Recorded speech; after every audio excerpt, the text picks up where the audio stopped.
নমস্কাৰ সমূহ সঞ্জন ঐক্য শক্তিৰ দৰ্শক বৃন্দলৈ স্বাগতম জনাইছোঁ। আজি আমাৰ মাজত আউনীআটী সত্ৰৰ সত্ৰাধিকাৰ শ্ৰী পীতাম্বৰদেৱ গোস্বামী উপস্থিত আছেহি। মই এতিয়া বৰ্তমান উপস্থিত আছোঁ হালোৱা পথাৰ হাঁহখাটীৰ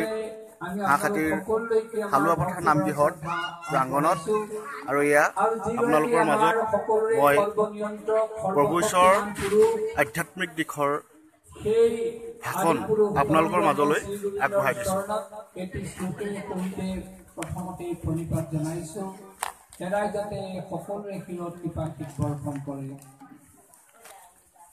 জৈশ্য প্ৰভা প্ৰভৱতু জগদণ্ড কোটি কোটি সশেষ বসুধাদি বিভূতি ভিন্নম তদ্ব্রহ্মম নিষ্কলম অনন্তম অশেষ ভূতম গোবিন্দম আদি পুরুষম তম ভজামি গোবিন্দম আদি পুরুষম তম ভজামি।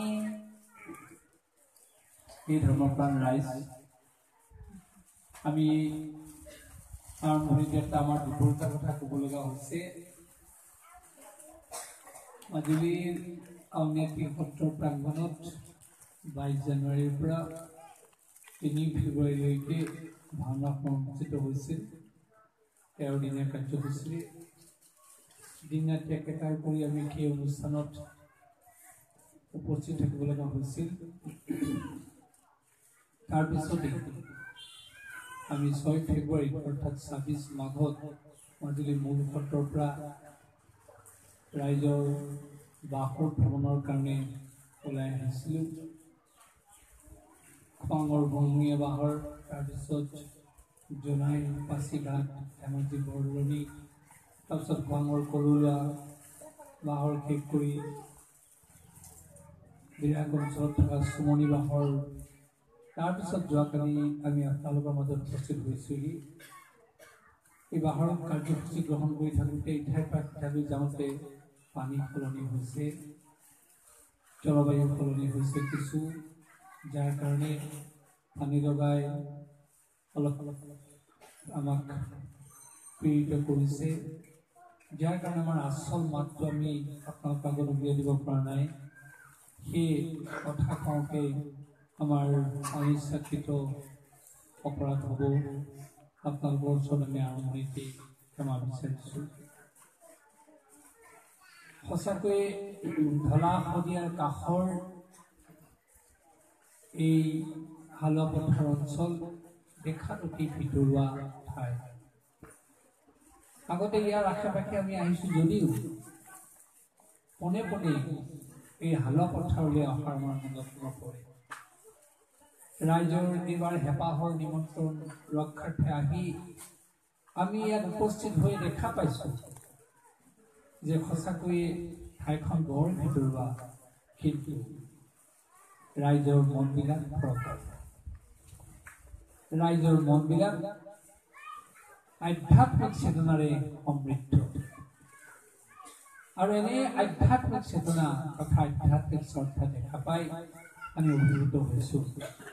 সেয়ে আমাৰ আৰম্ভতে ক'বলৈ মন গৈছে, এনে আধ্যাত্মিক চেতনা, আধ্যাত্মিক শ্ৰদ্ধা থকাৰ পিছত যিমানেই ধৰ্মৰ নামত ধুমুহা বতাহ নাহক, আমাৰ অসমীয়া সমাজখনৰ কেতিয়াও মৃত্যু হ'ব নোৱাৰে।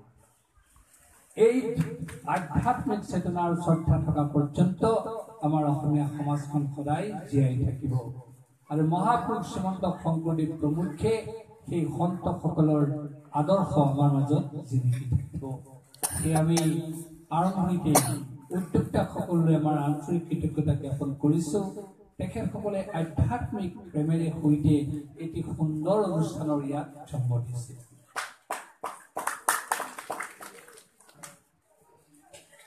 আজি ধৰ্ম সভা তথা মুকলি সভা, ধৰ্মৰ সম্পৰ্কে আমাক ক'বৰ কাৰণে ইতিমধ্যে নিৰ্দেশ দিয়া হৈছে। আমাৰ সমাজৰ বিশেষকৈ উঠি অহা সকলৰ কৰ্তব্য কি, সমাজখনত আমি কেনেকৈ চলিব লাগে, কেনেকৈ আমাৰ সমাজ সংস্কৃতি আমি ৰক্ষা কৰিব পাৰোঁ, মনুষ্য জীৱনৰ লক্ষ্য আৰু উদ্দেশ্য আমি কেনেকৈ পৰিপূৰণ কৰিব পাৰোঁ, সেই সন্দৰ্ভতেই আজি আলোচনা হ'ব লাগে বুলি ইতিমধ্যে উদ্দেশ্য ব্যাখ্যা প্ৰসংগত সভাপতিদেৱে কৈছে। আমি দুআষাৰ ক'বলৈ যত্ন কৰিছোঁ। আমাৰ যদি কিবা অনিচ্ছাকৃত অপৰাধ হয় পুনৰবাৰ আপোনালোকৰ ওচৰত ক্ষমা বিচাৰিছোঁ।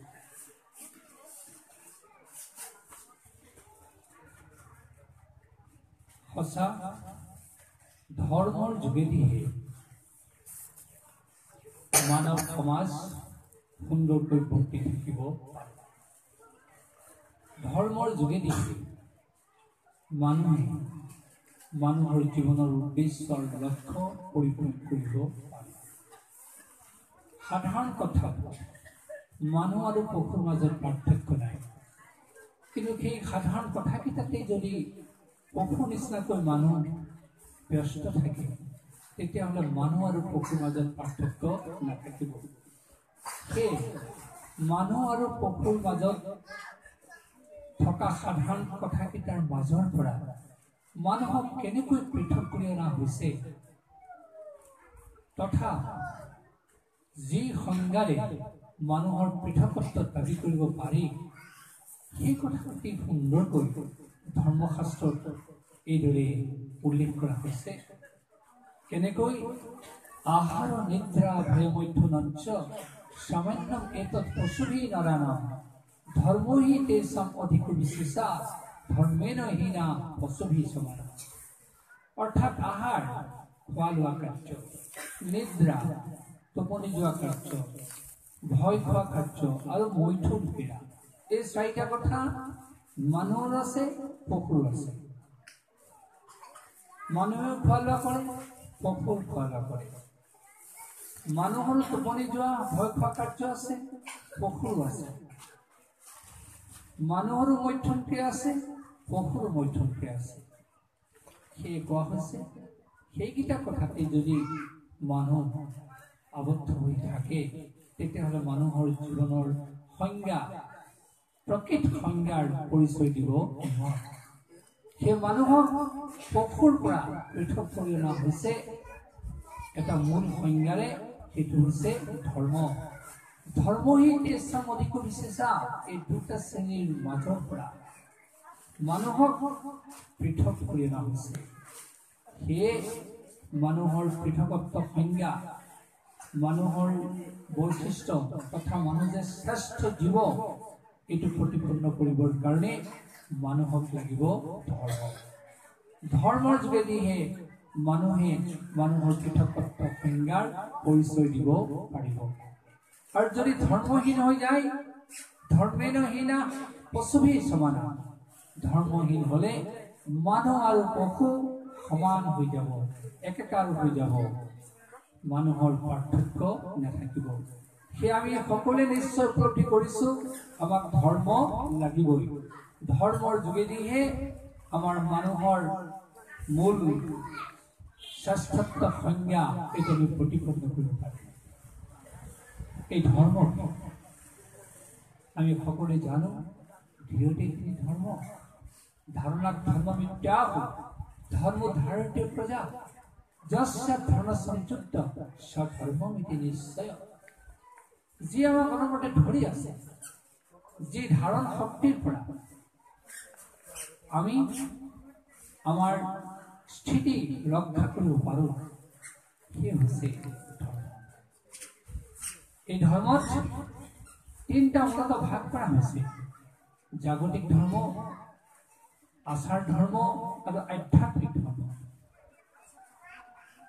যি চন্দ্ৰ সূৰ্যৰ পোহৰ দিছে, যি সৌৰজগতে ক্ৰমানুপাতিকভাৱে এই সৃষ্টি জগতখন চলাই আছে, তাক আমি জাগতিক ধৰ্ম বুলি কওঁ। আৰু সেই জাগতিক ধৰ্মৰ লগত আমাৰ উঠা বহাৰ সম্পৰ্ক আছে। ইয়াত প্ৰকৃতিৰ পৰিৱেশে আমাৰ উঠা বহাৰ কাৰ্য নিৰ্ণয় কৰি দিছে। সূৰ্য উদয় হোৱাৰ লগে আমি উঠোঁ, মাজৰ সময়ত কাম কৰোঁ, সূৰ্যাস্ত হোৱাৰ লগে লগে আকৌ আমি ঘৰলৈ আহোঁ। এয়া আমাৰ জাগতিক জীৱনৰ পৰম্পৰা। ইয়াৰ পিছতে আমি আচাৰ ধৰ্মৰ কথা কওঁ। আমাৰ দুটা আচাৰ আছে, এটা স্থূল আচাৰ, আনটো সূক্ষ্ম আচাৰ। স্থূল মানে দেহটো পবিত্ৰ কৰিবৰ কাৰণে আমি যি পানী মাটিৰ আশ্ৰয় লওঁ, প্ৰসাধন সামগ্ৰীৰ আশ্ৰয় লওঁ, তাক আমি স্থূল আচাৰ বুলি কওঁ।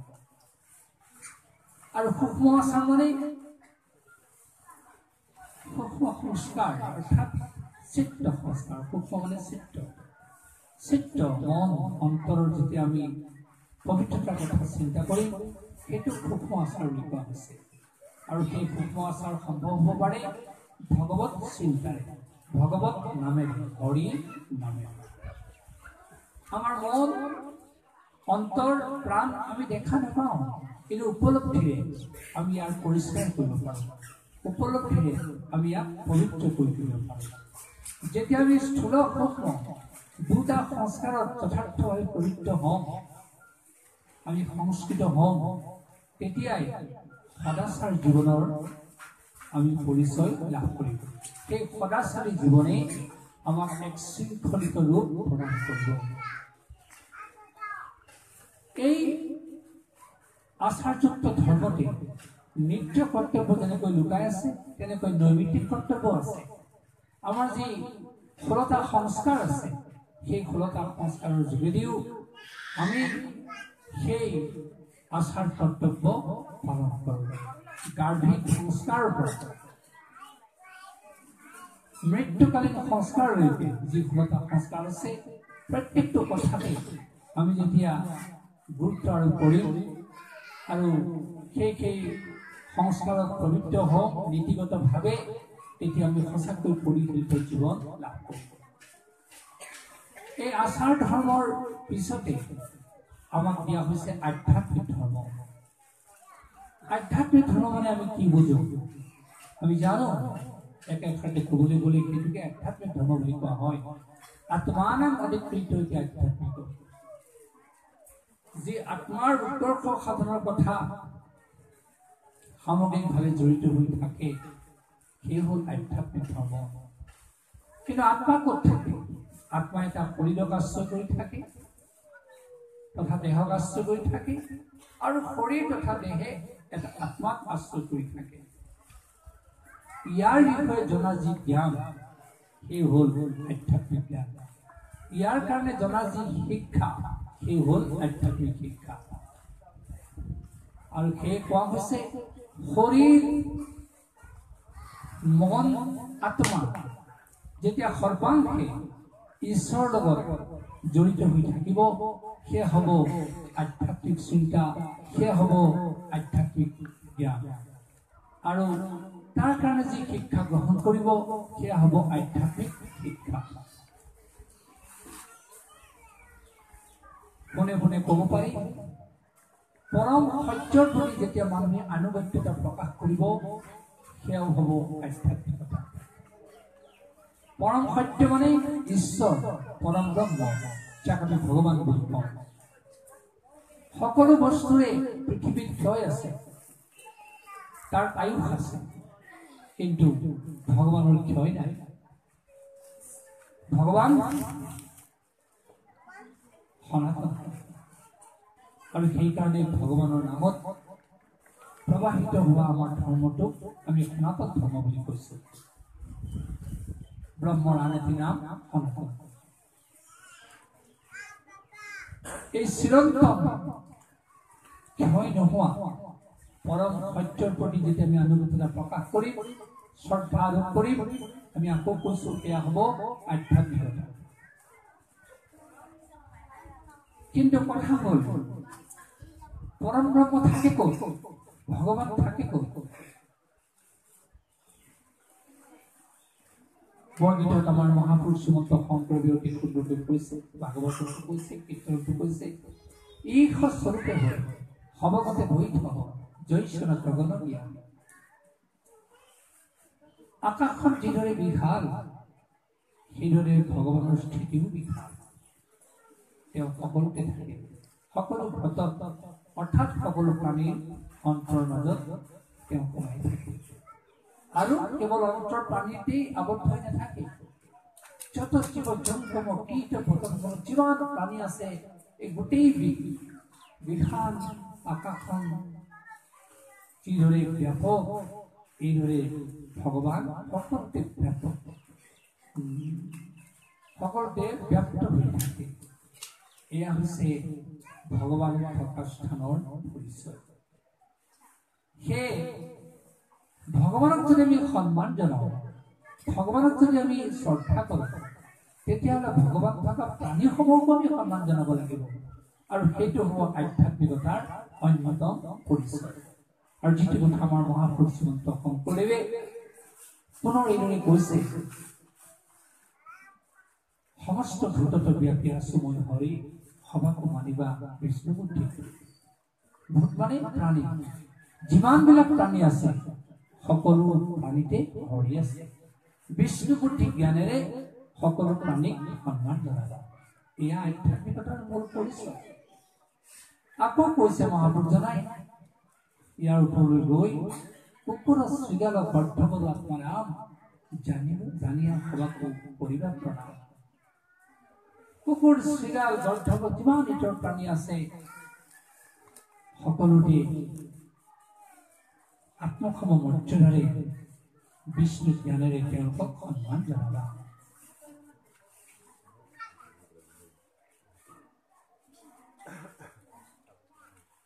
সেয়ে আমি আলোচনা কৰাৰ প্ৰয়োজন কেৱল পোনে পোনে আমি ঈশ্বৰক সন্মান জনালে আনুগত্যতা ঈশ্বৰ বুলি প্ৰকাশ কৰিলে আধ্যাত্মিকতা হ'ব নোৱাৰে ঈশ্বৰ যিমান প্ৰাণীত আছে সকলো প্ৰাণীক সন্মান জনালে আনুগত্যতা প্ৰকাশ কৰিলে আধ্যাত্মিকতাৰ আমি পূৰ্ণ পৰিচয় লাভ কৰিব সেই আধ্যাত্মিকতা মানে কেৱল ধূপ জ্বলোৱা চাকি জ্বলোৱা নাম গোৱা কাৰ্যটোকে আধ্যাত্মিকতা বুলি কোৱা নাই ভগৱন্তক চিন্তা কৰিবৰ কাৰণে আধ্যাত্মিক চিন্তা নিমজ্জিত হ'বৰ কাৰণে এই মাধ্যম আমি গ্ৰহণ কৰিব লাগিব সঁচা কিন্তু ঈশ্বৰ থকা সকলো প্ৰাণীৰ প্ৰতি আমি যথাৰ্থ যেতিয়া সমদৃষ্টি প্ৰকাশ কৰিম সকলোতে আমি উপকাৰৰ চিন্তা যেতিয়া আমি আৰোপ কৰিম সেয়া হ'ব আধ্যাত্মিকতাৰ মূল ধৰ্ম সেয়া আমি সেই ধৰ্ম পালন কৰিলেহে সেই আধ্যাত্মিক চিন্তাত নিমজ্জিত হ'ব পাৰিলেহে আমি ধৰ্মৰ প্ৰকৃত ঘৰত আমি প্ৰৱেশ কৰিব পাৰিম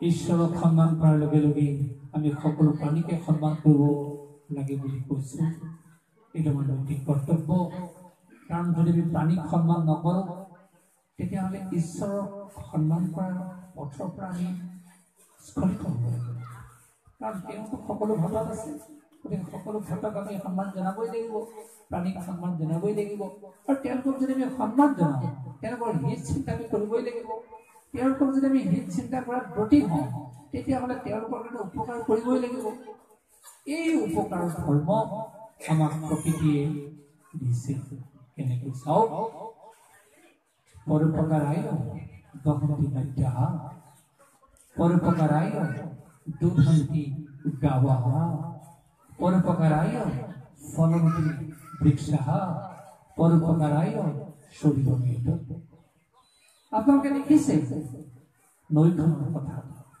নৈখন যদি কোনো কোনো চৰেৰে চুটছনি বেগেৰে বৈ গৈছে ইয়াৰ উদ্দেশ্য কি পৰোপকাৰ আমি আজি ৱাটাৰ চাপ্লাইৰ যোগেদি হওক পুখুৰীৰ যোগেদি হওক নাদৰ যোগেদি হওক পানী গ্ৰহণ কৰিলেও সেই পানী ক'ৰ পৰা মূলতঃ নৈখনৰ পৰা সেই নৈখনৰ বৈ যোৱাৰ উদ্দেশ্য কি পৰৰ উপকাৰ কাৰণ নৈৰ পানী খাই প্ৰাণীয়ে প্ৰাণ ধাৰণ কৰে সেইকাৰণে নৈৰ বৌতি উদ্দেশ্য পৰৰ উপকাৰ ঠিক সেইদৰে কোৱা হৈছে পৰোপকাৰায় দুধন্তি গাৱঃ গাইজনী যদি লিটাৰে লিটাৰে গাখীৰ দিছে উদ্দেশ্য পৰোপকাৰ আপোনালোকে লক্ষ্য কৰিবচোন গাইজনীয়ে গাখীৰ দি এটোপা গাখীৰ নিজে পান কৰে নকৰে সেই গাখীৰ খাই মানুহে অমৃতস্য পুত্ৰা এই পৰিচয় দিবলৈ সমৰ্থ হয়।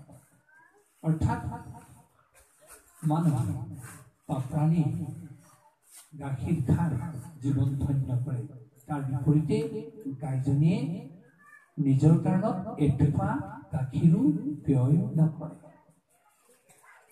অৰ্থাৎ গাই ধৰ্ম পৰৰ উপকাৰ। ঠিক সেইদৰে কোৱা হৈছে পৰোপকাৰাই ফলন্তি বৃক্ষঃ, গছজোপাই লগে ফল বিতৰণ কৰিছে, পকা পকা ফল দিছে। লক্ষ্য কৰিবচোন, গছজোপাই এটা ফলো নিজে খায়নে? নেখায়। প্ৰাণীয়ে সেই ফল খাই স্বাদ অনুভৱ কৰে। সেই গছজোপাৰ ধৰ্ম হৈছে পৰৰ উপকাৰ। পৃথিৱীত তথা প্ৰকৃতিত সৃষ্ট সমস্ত পদাৰ্থৰে, সমস্ত বস্তুৰে যদি সৃষ্টিৰ উদ্দেশ্য পৰৰ উপকাৰ, তেতিয়াহ'লে মানুহ তাৰ পৰা ব্যতিক্ৰম হৈ থাকিব নোৱাৰে। যিহেতু আমি প্ৰকৃতিৰ কোলাতেই জন্মগ্ৰহণ কৰিছোঁ, সেয়ে প্ৰকৃতিৰ ধৰ্ম আমি পালন কৰিবই লাগিব। সকলোৰে যদি উদ্দেশ্য পৰৰ উপকাৰ, তেতিয়াহ'লে এই শৰীৰটো তাৰ পৰা ব্যতিক্ৰম হৈ থাকিব নোৱাৰে। সেইকাৰণে কোৱা হৈছে পৰোপকাৰাই শৰীৰমেত। এই শৰীৰটো যদি সৃষ্টি হৈছে, ইয়াৰ উদ্দেশ্য পৰৰ উপকাৰ। আৰু যেতিয়া আমি পৰৰ উপকাৰ চিন্তাত ব্ৰতী হ'ম, এয়াও হ'ব আধ্যাত্মিক চিন্তা। আৰু চাওকচোন, আমি যদি সকলো প্ৰাণীতে ঈশ্বৰ আছে বুলি ভাবিব পাৰোঁ, সকলোৰে যদি আমি হিত চিন্তা কৰোঁ, সকলোৰে উপকাৰ সাধনত যদি ব্ৰতী হওঁ, তেতিয়াহ'লে আমি পৰস্পৰক অন্যায় কৰা চিন্তা কেনেকৈ হ'ব? ইজনৰ পৰা সিজনে আঁতৰি থকাৰ প্ৰৱণতা কেনেকৈ সৃষ্টি হ'ব? সেয়ে আমি প্ৰকৃত আধ্যাত্মিকতাৰ ঘৰত যদি প্ৰৱেশ কৰিব পাৰোঁ, তেতিয়াহ'লে আমি পৰস্পৰক আঁকোৱালি ল'ব পাৰিমেই। সেই উপনিষদৰ সাৰ তত্ত্ব কথা আমি গুৰু থাকিব পাৰিম। বসুধৈৱ কুটুম্বকম। এই পৃথিৱীত যিমান প্ৰাণী আছে, সকলোকে মিত্ৰতাৰ টোলেৰে বান্ধি লোৱা, এয়া মানুহ জীৱনৰ মূল উদ্দেশ্য হ'ব লাগে, আৰু এয়া মানুহ জীৱনৰ মূল ধৰ্ম হোৱা উচিত। আৰু তাকেই মহাপুৰুষজনাই বাৰে বাৰে কীৰ্তনত, বৰগীতত, ভাগৱতত, ভাওনাত ধুনীয়াকে আমাক এই তত্ত্ববোৰ দি থৈ গৈছে। আৰু তেৰাৰ অনুগামী সকলেও এই কথাটি লিখি থৈ গৈছে। এই আধ্যাত্মিক চিন্তা বুলি কোৱাৰ লগে লগে আৰু কেইটামান কথা আমি আলোচনা কৰিব লাগিব। বিশেষকৈ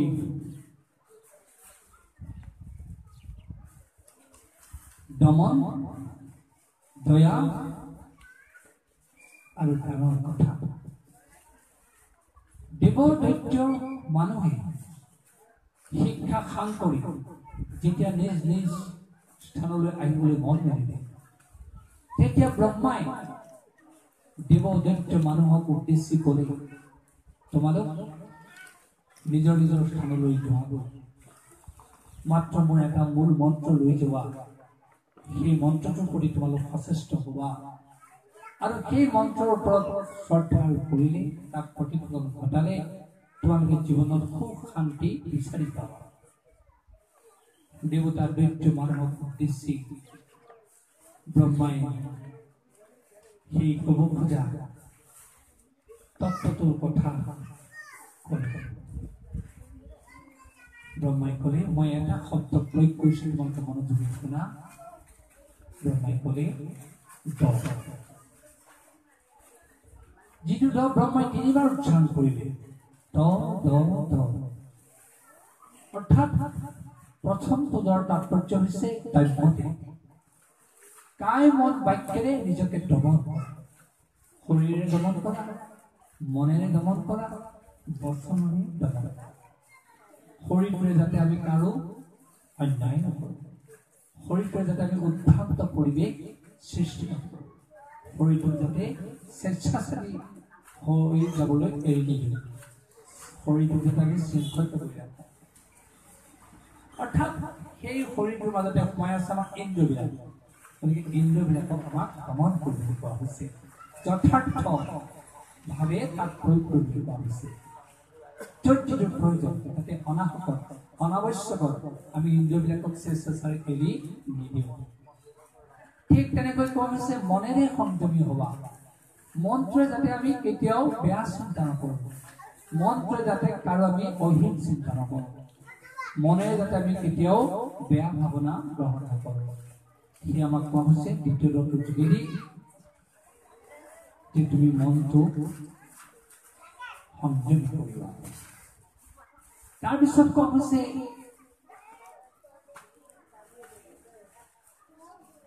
বচনেৰে নিজক দমন কৰিবা অৰ্থাৎ আমি কোনো কাৰণতে যাতে বেয়া কথা নকওঁ অশ্লীল শব্দ যাতে প্ৰয়োগ নকৰোঁ ৰুঢ় শব্দ যাতে আমি নকওঁ সেই প্ৰথম দহটোত এই তিনিটা দমন কাৰ্যত আমাক সকলোকে মনোযোগ দিব কৈছে ব্ৰহ্মাই সেই দেৱদৈত্য আৰু মানুহক শিক্ষা দিওঁতে এই প্ৰথম দহটোৰ ব্যাখ্যা এইদৰে কৰিছিলে সেয়ে দাম্যতে শৰীৰ মন বচনেৰে নিজকে দমন কৰিবা তেতিয়া তুমি নিয়ন্ত্ৰিত হৈ থাকিবা তাৰপিছত দ্বিতীয় দণ্ডৰ কথা ব্যাখ্যা কৰি কৈছে দৈৰ্ঘ্য কিবা কাৰণত তোমালোকৰ নিষ্ঠুৰ প্ৰবৃত্তি পাশৱিক প্ৰবৃত্তি থাকিব পাৰে খেলা ৰঙে তাক ত্যাগ কৰি দয়াৱান হ'বলৈ চেষ্টা কৰিবা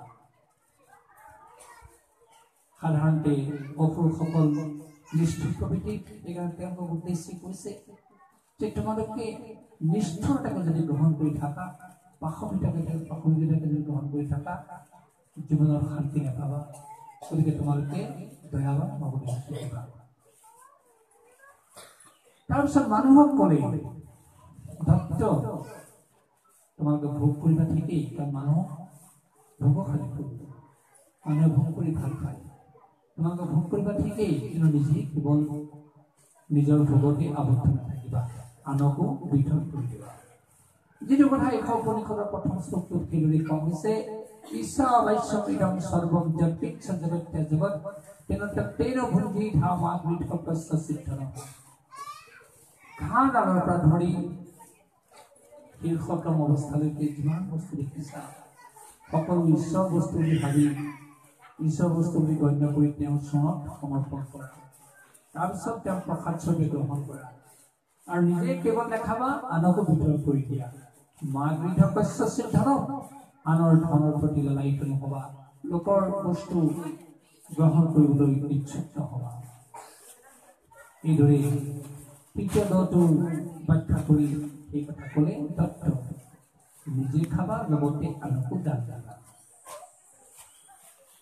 এই তিনিটা দৰ যোগেদি সঁচাকৈ আমাৰ জীৱনবিলাক আমি শৃংখলিত কৰিব পাৰোঁ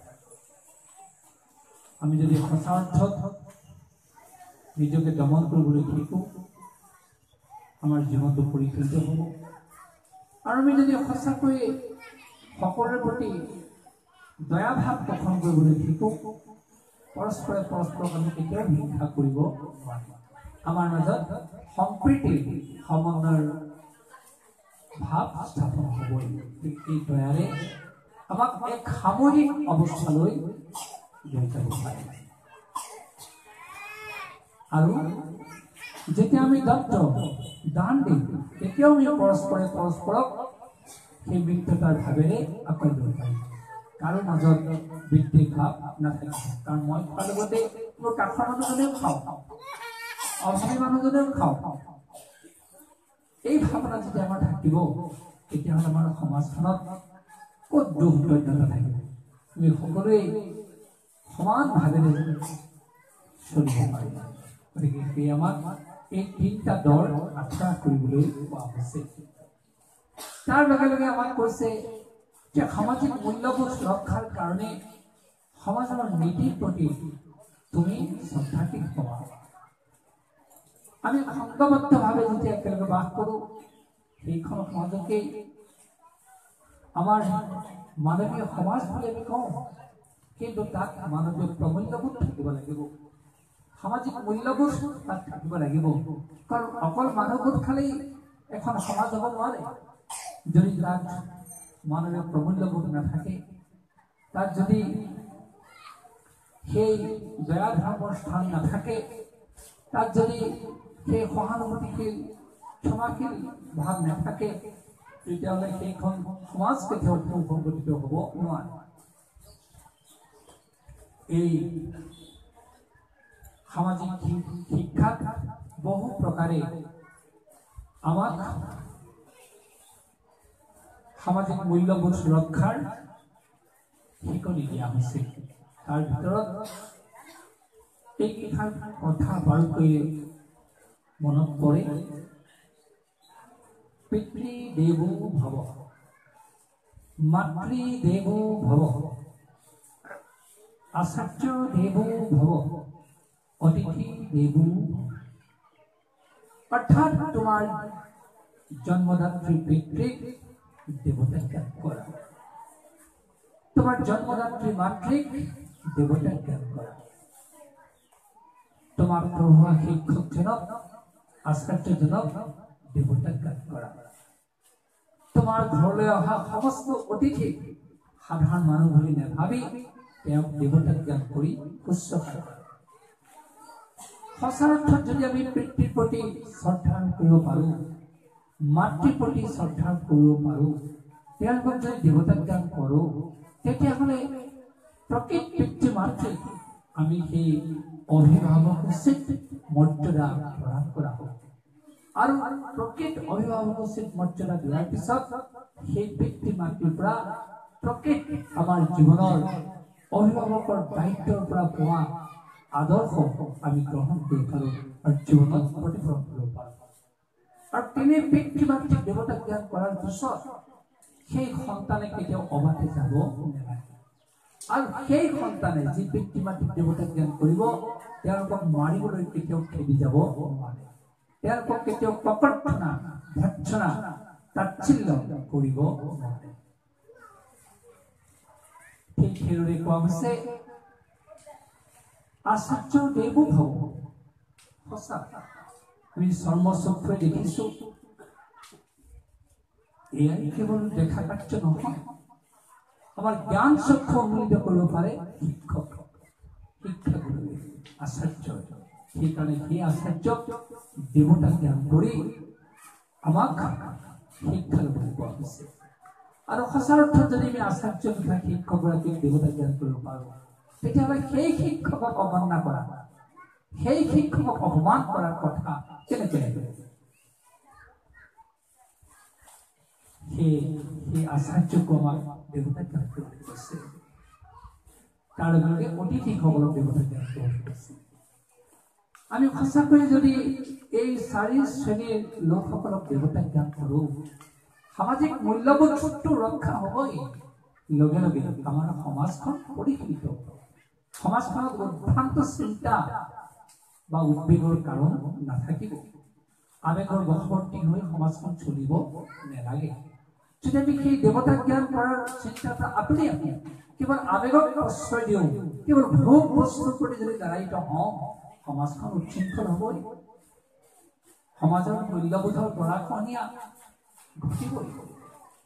সেই সামাজিক মূল্যবোধৰ গৰাখহনীয়া প্ৰতিৰোধ কৰিবৰ কাৰণে, সামাজিক শৃংখলা ৰক্ষা কৰিবৰ কাৰণে আৰু আমি নিজৰ জীৱন শৃংখলিত কৰি ৰাখিবৰ কাৰণে এই সামাজিক নীতি আমি অনুশীলন কৰা উচিত। আৰু এনে নীতি যি প্ৰকৃতাৰ্থত অনুশীলন কৰিব, তেওঁই ধৰ্ম পালন কৰাৰ সংজ্ঞা লাভ কৰিব। আৰু এনে নীতিৰ প্ৰতি যি সচেতনশীল হ'ব, তেওঁই আধ্যাত্মিক চিন্তাত প্ৰৱেশ কৰাৰ পথ প্ৰশস্ত কৰিব পাৰিব। সেই আমি আকৌ কৈছো, কেৱল নাম গালে, ধূপ জ্বলালে, চাকি লগালে আধ্যাত্মিক হ'ব নোৱাৰে। আধ্যাত্মিকতাৰ প্ৰকৃত পৰিচয় দিবলৈ হ'লে আমি এই উন্মুক্ত মনৰ পৰিচয় দিবই লাগিব। অৰ্থাৎ উদাৰ অন্তৰখনৰ সেই হৃদয়ৰে চিন্তা কৰা সেই কাৰ্যবিলাকৰ পৰিচয় দিবই লাগিব। সঁচা, হৃদয়ত অনুভূতি জাগ্ৰত নোহোৱা পৰ্যন্ত প্ৰেম উদয় হ'ব নোৱাৰে। প্ৰেম উদয় নোহোৱা পৰ্যন্ত আধ্যাত্মিক চিন্তা আহিব নোৱাৰে। ইংৰাজী বাক্যত যাব নাপায়, কিন্তু মহাত্মা গান্ধীয়ে কোৱা ইংৰাজী বাক্য এষাৰ মনত পৰিছে, লোকটো সামৰিব নোৱাৰি গাইছো, অপৰাধ নধৰিব। A religious faith is the greatest and most immediate need in human life. পৃথিৱীত আটাইতকৈ যদি শ্ৰেষ্ঠ লাগতিয়াল বস্তুটো আছে, সেইটো হ'ল ধৰ্ম তথা আধ্যাত্মিকতাৰ প্ৰতি যথোচিত শ্ৰদ্ধা। কিন্তু এই শ্ৰদ্ধাটো আমি কেনেকৈ আনিম বা এই ধৰ্মৰ প্ৰতি থকা অনুৰাগটো আমি কেনেকৈ আনিম বা আধ্যাত্মিক চিন্তাটো আমি কেনেকৈ আনিম? It is not graced by the brain, it is heart grace. ইয়াক বোলে এই আধ্যাত্মিক চিন্তাত বা ধৰ্মৰ প্ৰতি থকা যথোচিত শ্ৰদ্ধাটো মস্তিষ্কই ধৰি ৰখা বস্তু নহয়, সেইটো হৃদয়ৰ অনুভূতিৰেহে জাগৃত হোৱা বস্তু। গতিকে হৃদয়ৰ অনুভূতিৰেহে আমি আধ্যাত্মিকতাৰ পৰিচয় পাব পাৰোঁ, ধৰ্মৰ পৰিচয় পাব পাৰোঁ। কিন্তু মন কৰিবলগীয়া বিষয়, আত্মাক বিকাৰে সাধাৰণতে ধৰি ৰাখে। সেই বিকাৰৰ ঢাকোনখন আত্মাৰ পৰা আঁতৰাই নিনিয়া পৰ্যন্ত আত্মাৰ পৰা অনুভূতি জাগৃত হ'ব নোৱাৰে। অনুভূতি জাগৃত নহ'লে প্ৰেম উদয় হ'ব নোৱাৰে। সেই প্ৰেম ঈশ্বৰ প্ৰেম, প্ৰাণী প্ৰেম, মানৱ প্ৰেম। সেই প্ৰেম উদয় হ'বলৈ হ'লে বা অনুভূতি জাগৃত হ'বলৈ হ'লে আত্মাক ঢাকি ৰখা বিকাৰ আমি আঁতৰাই ল'ব লাগিব। এই বিকাৰ কি? তিনিটা বস্তু বিকাৰ বুলি কোৱা হৈছে, যি আত্মাক ঢাকি ৰাখে। এটা হ'ল মল, এটা হ'ল আৱৰণ, এটা হ'ল বিক্ষেপ। আনৰ অহিত চিন্তা কৰি কেৱল নিজে সুখে থকাৰ বাসনা যেতিয়া পুহি ৰাখিব মানুহে, সেইটো মল বুলি কোৱা হৈছে। আৱৰণ কোনটো? মই মোৰ ভাৱ, মদমত্ত ভাৱ, অহংকাৰ ভাৱে যেতিয়া মানুহক চানি ধৰিব, সেইটো হ'ব আৱৰণ। আৰু যিটো চঞ্চলাত্মক মন, অস্থিৰ মন, সেইটো কোৱা হৈছে বিক্ষেপ। এই বিক্ষেপ, আৱৰণ, মল, এই তিনিটা সমষ্টি কোৱা হৈছে বিকাৰ। আৰু এই বিকাৰে আত্মাক ধৰি ৰখা পৰ্যন্ত বা ঢাকি ৰখা পৰ্যন্ত আত্মাৰ পৰা অনুভূতি, আত্মাৰ পৰা প্ৰেম উদয় হ'ব নোৱাৰে। গতিকে আমি এই বিকাৰ ছেদন কৰিবই লাগিব। আমি এই বিকাৰ কেনেকৈ ছেদন কৰোঁ? এই বিকাৰ ছেদন কৰাৰ মূল মাধ্যম সৰহ। আমাৰ আধ্যাত্মিক শিক্ষাত যি শৰণৰ কথা কোৱা হৈছে, সেই শৰণৰ যোগেদি আমি বিকাৰ ছেদন কৰিব পাৰোঁ।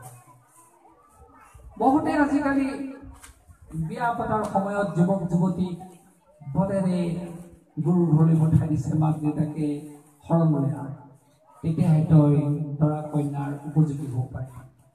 বহুতে কৈছে তুমি মেধি হবা, নাম লগোৱা হবা, ভাগৱত পাঠক হবা, শৰণলৈ আহা, তেতিয়াহে তুমি এই কাৰ্যৰ উপযোগী হবা। সঁচা, সেই আনুষ্ঠানিক শৰণৰ যোগেদি তেওঁ সেই কৰ্তব্যৰ যোগ্য পৰিচয় দিব প্ৰয়োজন আছে। কিন্তু কেৱল বিয়া পাতিবৰ কাৰণেই, কেৱল মেধি নাম লগা পাঠক হ'বৰ কাৰণেই শৰণ দিয়া হোৱা নাই। শৰণ শব্দৰ অৰ্থ হৈছে আশ্ৰয়, শৰণ শব্দৰ অৰ্থ হৈছে সংস্কাৰ। এজোপা গছৰ তলত যেনেকৈ ৰৈ দিলে মানুহজনী ৰ'দ বতাহ বৰষুণৰ পৰা ৰক্ষিত হ'ব পাৰে, তেনেকৈ কায়ময় বাক্যেৰে সৰ্বান্তকৰণেৰে যেতিয়া ভগৱন্তৰ চৰণত মানুহজনে আশ্ৰয় দিব, সেয়া হ'ব শৰণ। আৰু তেওঁ সেই শৰণ লওঁতে যি সংকল্পবদ্ধ হ'ব, তাতেই সোমাই থাকিব সংস্কাৰ, তাতেই সোমাই থাকিব ভক্তি। সেই ভক্তি সংস্কাৰৰ মাধ্যমেৰে তেওঁ ভগৱন্তৰ চৰণত যেতিয়া আশ্ৰয় ল'ব, তেওঁৰ জীৱনটো সুৰক্ষিত হ'বই। আৰু লগে লগে তেওঁ আত্মাক ঢাকি ৰখা বিকাৰ ছেদন কৰাৰ সক্ষমতা লাভ কৰিব। কেনেকৈ তেওঁ বিকাৰ ছেদন কৰাৰ সক্ষমতা লাভ কৰিব চাওক। গুৰু ঘৰলৈ আহিলে, তেওঁ গুৰুক সন্মুখত লৈ শৰণ ল'লে। সঁচা, গুৰুৰ মাধ্যমেৰে শৰণ ল'বই লাগিব। গুৰুৱে তেওঁক যি শৰণৰ বাক্য দিলে, সেয়া তেওঁৰ কাৰণে হ'ব জীৱনত জ্ঞান খড়গ। তেওঁ সেই জ্ঞান খড়গ ঘৰলৈ লৈ আহিব লাগিব। ঘৰলৈ লৈ আহি কটা কাৰ্যত ব্যৱহাৰ কৰিলেহে বিকাৰ ছেদন কৰাৰ সক্ষমতা লাভ কৰিব। সেই গুৰুৱে শৰণৰ যি মন্ত্ৰ দিলে, যি মন্ত্ৰ বাক্য জ্ঞান খড়গ বুলি কোৱা হয়, সেই জ্ঞান খড়গখন তেওঁৰ হাতত নাই। মাত্ৰ উপলব্ধিৰ বস্তু যি শুনিলে তেওঁ জ্ঞান মন্ত্ৰ অনৰ মন্ত্ৰ তাক জ্ঞান খৰ্গ বুলি কোৱা হৈছে উপলব্ধিৰে সেই জ্ঞান খৰ্গখন তেওঁ ঘৰলৈ লৈ আহিব লাগিব আৰু ঘৰত ব্যৱহাৰ কৰিব লাগিব আপোনালোকে জানে আমাৰ ঘৰত দা কুঠাৰ কটাৰী আছে কুঠাৰী আমি খৰি খালো দা কটাৰী কি কাটি আই সকলে মোক পাই গ'লে আপোনালোকে কাটি আছে সদায় আলু কচু ৰঙালাও কোমোৰা নহয় আমি দা কটাৰী এইবিলাক কাটো এই যে জ্ঞান খৰ্গখন আমাক দিলে ঘৰলৈ যে আমি লৈ আহিলো কি কথা চিন্তা কৰিব সেই জ্ঞান খৰ্গখন আমাক দিয়া হৈছে বিকাৰ কাটিবৰ কাৰণে আৰু আমাক ঢাকি ৰখা বিকাৰ ছেদ কৰিবৰ কাৰণে এই দা কুঠাৰ কটাৰী থাকিলে বুলি আমি কাটিব পাৰিমনে কিয় নোৱাৰো কাৰণ তাক ধাৰ দি ল'ব লাগিব দা কটাৰী কুঠাৰ বা সেই অস্ত্ৰ শস্ত্ৰ ধাৰ দি ল'ব লাগিব ধাৰ দি ল'ব পাৰিলেহে সি ধাৰযুক্ত হ'লেহে আলু কচু ৰঙালাও কোমোৰা শাক পাচলি কটাৰ ক্ষমতা লাভ কৰিব গতিকে তাক ধৰাবৰ কাৰণে আমি কলৈ দিম আমাৰ ঘৰতে থকা শিল আছে তাত নহ'লে খান এখন সেই শিল বা খান এখনত আমি দা কটাৰী কুঠাৰ ধাৰ দিম তেতিয়া সি ধাৰযুক্ত হ'ব আৰু আলু কচু ৰঙালাও কোমোৰা কটাৰ ক্ষমতা লাভ কৰিব এই যে আমি জ্ঞান খৰ্গখন ঘৰলৈ লৈ আহিলে গুৰুৱে যি আমাক শৰণৰ বাক্যস্বৰূপ জ্ঞান খৰ্গ দিলে সেইখন আমি ক'ত থৈ দিম সেইখন ধৰাৰ খান কোনখন সেইখন ছটা সেই জ্ঞান খৰ্গখন ধৰোৱাৰ সঁচাকৈ এখন উপযুক্ত আমাৰ ঘৰত খান আছে সেইখন হৈছে উপাসনাৰ খান গোসাঁই থাপনাৰ সন্মুখত নামঘৰৰ মজিয়া মণিপুতৰ সন্মুখত বহি যেতিয়া আমি এই শৰণৰ বাক্যখিনি ৰাতিপুৱা গধূলা উচ্চাৰণ কৰিব উপাসনাৰ প্ৰতি হৈ তেওঁ চৰণত সেৱা জনাওঁ তেতিয়াই আমাৰ এই জ্ঞান খৰ্গখন তীব্ৰ ধাৰযুক্ত হ'ব এই উপাসনাৰ খানত আমাক এই জ্ঞান খৰ্গখন ধাৰ দিবলৈ কৈছে ঠিক তেনেকৈ দা কুঠাৰ কটাৰী আমি ধাৰ দিছো সঁচা ত্ৰিদাঙ্গা বস্তু ব্যৱহাৰ নকৰো শুকানে আমি শিলত খানখনত ধাৰ দি থাকিলে দা কটাৰী কুঠাৰ ধাৰযুক্ত কৰিব নোৱাৰো কিয় জানেনে ক'ব পাৰিবনে সহজ কথা আমি দা কটাৰী কুঠাৰ শিলত খানত ধাৰ দিওঁতে অকণ পানী ব্যৱহাৰ কৰোঁ আপোনাৰ মন কৰিছে পানীত পিছলিহে সেই দা কটাৰী কুঠাৰ ধাৰ দিওঁতে সি ধাৰযুক্ত হ'ব পাৰে ঠিক সেইদৰে আমাক কোৱা হ'ল তুমি যিখন জ্ঞান খৰ্গ উপাসনাৰ খানত ধাৰ দিবা তাতো তুমি পানী ব্যৱহাৰ কৰিব লাগিব এই পানী কি পুখুৰীৰ পানী নহয় কুঁৱাৰ পানী নহয় ৱাটাৰ চাপ্লাই পানী নহয় এই পানী হৈছে প্ৰেমৰ জল ভক্তি পানী শ্ৰৱণ কীৰ্তন স্মৰণ পাদসেৱন অৰ্চন বন্দন দাস্য সখ্য আত্মনিবেদন এই নৱলা ভক্তি স্বৰূপ পানীৰেহে প্ৰেমৰ জলেৰেহে আমি সেই জ্ঞান খৰ্গ উপাসনাৰ খানত ধাৰ দিব লাগিব যেতিয়া আমি ধাৰ দিম এই তীব্ৰ ধাৰযুক্ত হ'ব আৰু সেই তীব্ৰ ধাৰযুক্ত জ্ঞান খৰ্গই অনায়াসে আমাৰ আত্মাক ঢাকি ৰখা বিকাৰ ই ছেদন কৰিবলৈ সমৰ্থ হ'ব আৰু তাৰ পৰা সেই আত্মাৰ পৰা অনুভূতি জাগৃত হ'বই প্ৰেম উদয় হ'বই মানৱ প্ৰেম ঈশ্বৰ প্ৰেম প্ৰাণী প্ৰেম বিচাৰি পাওঁ এয়া আমাৰ জীৱনৰ সুখ আৰু শান্তিৰ মূল আকৰ্ষণ হ'ব এই শৰণ কেৱল ক্ৰীড়া পাতিবৰ কাৰণে কেৱল মেধি হ'বৰ কাৰণে কেৱল নাম লগা পাঠক হ'বৰ কাৰণে নহয় এই শৰণৰ যোগেদি আমাৰ জীৱনটো বিকাৰবিহীন কৰিবৰ কাৰণে অনুভূতি জাগৃত কৰিবৰ কাৰণে আৰু জীৱনটো সুৰক্ষা দিবৰ কাৰণে আমি শৰণ ব্যৱহাৰ কৰিব লাগিব। দুখৰ বিষয় হাজাৰে হাজাৰে শৰণ লৈছে, কিন্তু শৰণৰ এই তত্ত্বত ভুমুকি মৰাৰ ক্ষেত্ৰত ব্যৰ্থ হৈছে। যদি সঁচা অৰ্থত শৰণ লৈ গৈ জীৱনত ইয়াৰ প্ৰতিফলন ঘটালেহেঁতেন, এনেকুৱা অসুখ অশান্তিৰ মাজেৰে আমি জীৱন কটাব নালাগিলহেঁতেন। অকাল মৃত্যুৱে আমাক চালি ধৰিব নোৱাৰিলেহেঁতেন। আমি পূৰ্ণ আয়ুস লাভ কৰিলোহেঁতেন যদি প্ৰকৃতাৰ্থত শৰণৰ মৰ্যাদা ৰক্ষা কৰিব পাৰিলোহেঁতেন, শৰণৰ মূল্য আৰোপ কৰিব পাৰিলোহেঁতেন, আমি সঁচাকৈ সুখ শান্তিৰ অধিকাৰী হ'লোহেঁতেন। সেয়ে আমি আজি বাৰে বাৰে আপোনালোকক অনুৰোধ জনাইছো, শৈশৱ কালৰ পৰাই প্ৰহ্লাদে যি শিশু কালৰ পৰাই সেই ভক্তিৰ পথ দেখুৱাই থৈ গৈছে, আমি সেইদৰে শিশু কালৰ পৰাই ভক্তিৰ মাধ্যমেৰে শৰণ গ্ৰহণ কৰিব লাগে, ভগৱন্তৰ চৰণত আশ্ৰয় ল'ব লাগে আৰু জীৱনটো পৰিশীলিত কৰিবৰ কাৰণে চেষ্টা কৰিব লাগে। বহুতে কয় বয়োবৃদ্ধ হ'লে, আৰু আজিকালি চাকৰি কৰি থকা মানুহে কয় চাকৰিৰ পৰা অৱসৰ লোৱাৰ পিছত শৰণ। বহুত কথা, কাৰণ গোটেই জীৱনটো তেওঁ তেনেকৈ যদি কটাই দিয়ে, বৃদ্ধ বয়সতে আহে, চাকৰি শেষৰ পিছতে আহে, আগৰ গোটেই জীৱনছোৱা তেওঁ অৰক্ষিত হৈ থাকে।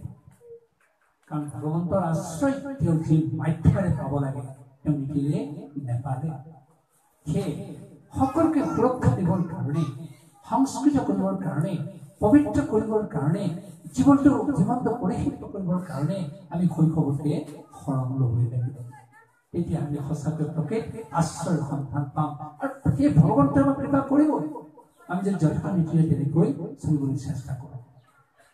আৰু আমাৰ সামাজিক জীৱনত শৰণে আমাক কেনেকৈ পৰিশীলিত কৰি দিছে আমাৰ জীৱনবিলাক, বা কেনেকৈ পৰিশীলিত কৰিব পাৰে, কেনেকৈ আমাক শৃংখলিত কৰিব পাৰে। শৰণত 6টা সংকল্প লুকাই আছে। প্ৰথমটো সংকল্প হ'ল মই ঈশ্বৰ অনুকূলে কাম কৰিম। দ্বিতীয়টো সংকল্প হ'ল ঈশ্বৰৰ প্ৰতিকূলে মই কাম নকৰোঁ। তৃতীয়টো সংকল্প হ'ল ঈশ্বৰৰ ওপৰত মই বিশ্বাস স্থাপন কৰিম, যিটো পৰম সত্য। চতুৰ্থটো সংকল্প হ'ল ঈশ্বৰ মোৰ গৰাকী, ঈশ্বৰহে মোৰ প্ৰকৃত স্বামী, ঈশ্বৰ মোৰ প্ৰতিপালক, ঈশ্বৰ মোৰ পৰিচালক। এই ভাৱেৰে যেতিয়া মই তেওঁৰ লগত সম্বন্ধ স্থাপন কৰিম, এইটো হ'ব চতুৰ্থ সংকল্প। পঞ্চমটো সংকল্প হৈছে বিনা দ্বিধাই মোৰ কপটতা মই ত্যাগ কৰিম, ঈশ্বৰৰ ওচৰতো ত্যাগ কৰিম, মানুহৰ ওচৰতো ত্যাগ কৰিম। ষষ্ঠটো তথা অন্তিম সংকল্পটো হ'ল মোৰ দুখ থাকিলেও, অভাৱ থাকিলেও কাৰোবাক কৈ মই বিনিময় বিচাৰিবলৈ চেষ্টা নকৰোঁ। এই 6টা সংকল্পত যদি মানুহজনে সঁচাকৈ সংকল্পিত হয়, তেওঁৰ জীৱন পৰিশীলিত হ'ব। তেওঁৰ জীৱনটো উদ্ভ্ৰান্ত হ'ব নোৱাৰে, তেওঁৰ জীৱনটো উচ্ছৃঙ্খল হ'ব নোৱাৰে, তেওঁ কেতিয়াও অবাতে যাব নোৱাৰে, তেওঁ কেতিয়াও পাশবিক চিন্তা কৰিব নোৱাৰে, তেওঁ কেতিয়াও অমানুষ হ'ব নোৱাৰে, তেওঁ কেতিয়াও পশুস্থলৈ অৱনমিত হ'ব নোৱাৰে। চাওক, ঈশ্বৰ অনুকূলে সংকল্প ল'বলৈ কৈছে, ঈশ্বৰ প্ৰতিকূলেও সংকল্প ল'বলৈ কৈছে। অৰ্থাৎ ঈশ্বৰ অনুকূল প্ৰতিকূল কৰ্ম কোনবিলাক? ঈশ্বৰে বেয়া খাদ্য নাখায়, ঈশ্বৰে ভাল খাদ্য খায়। ঈশ্বৰে কেতিয়াও বেয়া কথা নকয়, ঈশ্বৰে ভাল কথা কয়। ঈশ্বৰে কেতিয়াও বেয়া চিন্তা নকৰে, ঈশ্বৰে কেতিয়াও আনৰ অহিত চিন্তা নকৰে। ঈশ্বৰে সদায় ভাল চিন্তা কৰে, সকলোৰে হিত চিন্তা কৰে। আমি যদি সঁচাকৈ ঈশ্বৰৰ অনুকূলে প্ৰতিকূলে সংকল্প লওঁ, তেতিয়াহ'লে আমি বেয়া খাদ্য খোৱাৰ উৎসৱ। আমি যদি শৰণ লোৱাৰ লগে লগে সেই সংকল্পিত হৈছোঁ যে ঈশ্বৰ অনুকূলে কাম কৰে, কাৰণ ঈশ্বৰে বেয়া খাদ্য নাখায়। আমি যদি সঁচা অৰ্থত সেই সংকল্প লৈছোঁ, আমি কেনেকৈ বেয়া খাদ্য খাওঁ? আৰু যদি আমি বেয়া খাদ্য খাওঁ, ক'ব লাগিব আমি সেই যে সংকল্প ল'লো মিছাকে ল'লো। শৰণৰ যে সেই সংকল্প ল'লো ঈশ্বৰ অনুকূলে কাম কৰি মিছাকে ল'লো। আৰু আমি যদি সঁচা অৰ্থত ঈশ্বৰ অনুকূলে কাম কৰাৰ সংকল্প লৈছোঁ, আমি বেয়া কথা ক'ব নোৱাৰো।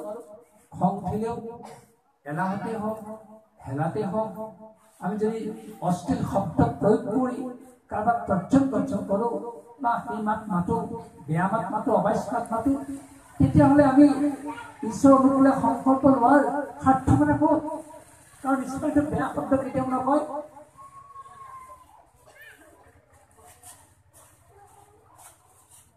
আৰু আমি যদি সঁচা অৰ্থত ঈশ্বৰৰ কৰ্ম কৰিম বুলি ঈশ্বৰ অনুকূল কৰ্ম কৰিম বুলি সংকল্প লৈছোঁ, আমি বেয়া চিন্তা কৰিব নোৱাৰোঁ, আনৰ অধিক চিন্তা কৰিব নোৱাৰোঁ। সেই যথাৰ্থতে যদি আমি এই 6টা সংকল্প লৈছোঁ শৰণৰ, তেতিয়াহ'লে আমাৰ জীৱনটোৰ পৰা উদ্ভ্ৰান্ত চিন্তা কেতিয়াও প্ৰবাহিত হ'ব নোৱাৰে আৰু আমি কাৰো অন্যায় কৰিব নোৱাৰোঁ। নিজে সদায় শৃংখলিত হৈ জীৱন যাপন কৰাৰ যোগ্যতা অৰ্জন কৰিব পাৰিম। এয়া শৰণৰ তাত্ত্বিক তাৎপৰ্য। সেই আমাৰ অনুৰোধ, আমাৰ ল'ৰা ছোৱালী কিবা কাৰণত আজি এই তত্ত্বৰ ভিতৰত নোসোমালেও অভিভাৱকসকলে তেওঁলোকক অতি নজৰ দি শৰণ লোৱাৰ পিছত তেওঁলোকক এইদৰে জীৱন সুৰক্ষিত কৰিবৰ কাৰণে, জীৱনত এই তত্ত্বৰ প্ৰতিফলন ঘটাবৰ কাৰণে আপোনালোকে শিক্ষা প্ৰদান কৰিব। কেৱল গুৰুৱে দিয়া শিক্ষাতেই আশ্বস্ত হৈ থাকিলে নহ'ব। তেওঁৰ ল'ৰা ছোৱালীক ক'বই লাগিব, ভাই আইজনী শৰণৰ বাক্যখিনি কথা মনত ৰাখিবি, তোৰ জীৱনৰ সুৰক্ষাৰ কাৰণে তই এই শৰণ ঘৰলৈ লৈ আহিছ। তাক তেনেকৈ আপোনালোকে কওকচোন, ছোৱালীজনীক কওকচোন। আমি ভাবোঁ অকণমান হ'লেও আপোনালোকৰ কথা শুনিবই। মনত ৰাখিব, আজি বিশ্বায়নে আমাক সমস্ত সুবিধা দিছে যদিও আমি তৎমুহূৰ্ততে সকলোৰ লগতে সংযোগ স্থাপন কৰিব পাৰিছোঁ যদিও মানসিকভাৱে কিন্তু আমি ইজনে সিজনক ওচৰ চপাই দিব পৰা নাই। গতিকে আমি ইজনে সিজনক ওচৰ চপাই লোৱাৰ মাধ্যম এই শৰণৰ কাৰ্য, ভক্তিৰ কাৰ্য, আধ্যাত্মিক চিন্তা। আমি তাৰ যোগেদিহে আমি পৰস্পৰে পৰস্পৰক আঁকোৱালি ল'ব পাৰিম। সঁচা, আজি প্ৰযুক্তিবিদ্যা, নেনো প্ৰযুক্তিৰ যুগৰ সমস্ত উপাদান আমি গ্ৰহণ কৰিবই লাগিব। বিশ্বায়নৰ পৰিৱেশ গ্ৰহণ কৰিবই লাগিব। তাৰ মাজত আমি ডাঙৰ দীঘল হৈছোঁ, উঠা বহা কৰিছোঁ, কৰিবই লাগিব। তাক আমি চলিব নোৱাৰোঁ। কিন্তু কেৱল সেই প্ৰযুক্তিবিদ্যা বিশ্বায়নৰ পৰিৱেশতে আমি অতিবাহী কৰিছোঁ, আধ্যাত্মিক নৈতিক চিন্তা পৰিহাৰ কৰিছোঁ, জীৱনত শান্তি অনুভৱ কৰিব নোৱাৰে। জীৱনত আমি সুখ, স্থায়ী সুখ কৰিব নোৱাৰিম। গতিকে সেই স্থায়ী সুখ, স্থায়ী শান্তিৰ কামনাৰে আমি আধ্যাত্মিক নৈতিক চিন্তাত নিমজ্জিত হ'বই লাগিব, যাৰ যোগেদিহে আমি তেনে শান্তি সুখ অনুভৱ কৰিব পাৰিম। আৰু আমি আকৌ কৈছোঁ, প্ৰযুক্তিবিদ্যাৰ উপাদান আমাক লাগিবই। যদি আমি নলওঁ, মানুহ অচল হৈ যাওঁ। আৰু ধৰ্মই সেইটো কথাই সদায় কৈছে, সময় সাপেক্ষ যি পৰিৱেশ ব্যৱস্থা আছে তাৰ লগতে খাই যাব লাগিব।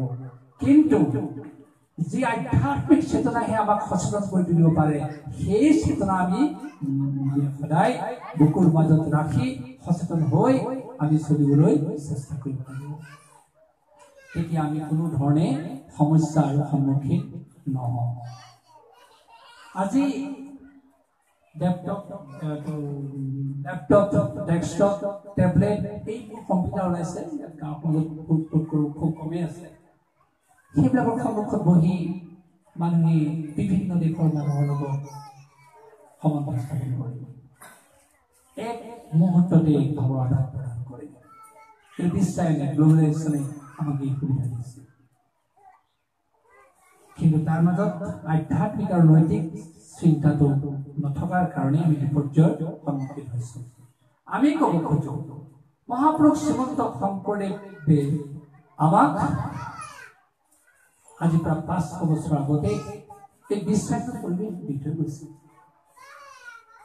কেনেকৈ? নামঘৰ প্ৰতিষ্ঠাৰ যোগেদি, সত্ৰ প্ৰতিষ্ঠাৰ যোগেদি।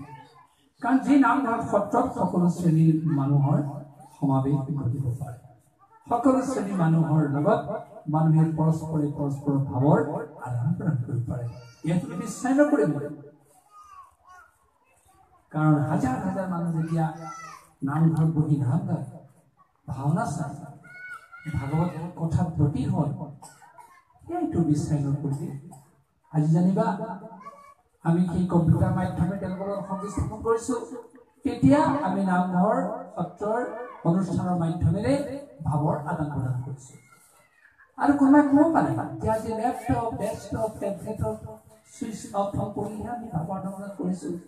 গতিকে আমাৰ মহাপুৰুষ শংকৰদেৱে দিয়া বিশ্বায়ন, গ্ল'বেলাইজেশ্যনত এই ডেস্কটপ, লেপটপ, টেবলেট ক'ত আছে? আছে খোল তাল দবাৰ যদি নামঘৰত বজাই দিয়ে কিমান দূৰতে নাথাকক গাঁৱৰ মানুহে গম পায় নামঘৰত বজা হৈছে তেতিয়া খোলৰ মাত শুনে তাল যোৰ বাজে গাঁৱৰ মানুহে গম পায় যে নামঘৰত বজা হৈছে সকলো ঢপলি আহে বেলেগে তেওঁলোকক মাতিব নালাগে আজিৰ দৰে মানে মাইকত ঘোষণা কৰি এনাউন্স কৰি মানুহক মতাৰ দৰকাৰ নাই আমাৰ খোলটোৱে দবাটোৱে তালটোৱে শংখটোৱে মানুহক মাতি আনে আৰু নামঘৰত সকলোৱে একেলগে আহি সেই সাংস্কৃতিক উপাদানত অংশ লয় আৰু তাক ভোগ কৰে গতিকে সেই আমাক এইদৰে মহাপুৰুষজনাই বিশ্বাসৰ পৰিৱেশ দি থৈ গৈছিল আৰু তাত আছিল আধ্যাত্মিক চিন্তা সেই খোলৰ মাজত তালৰ মাজত ডবাৰ মাজত মানুহে আধ্যাত্মিক চেতনাৰেহে নামঘৰলৈ আহিছিল আৰু সেই আধ্যাত্মিকতা তাত বিচাৰি পাইছিল সেয়ে আমি ক'ব খোজো আমি আজি যিমানেই গ্ল'বেলাইজেশ্যনৰ মাজত ডাঙৰ দীঘল নহওঁ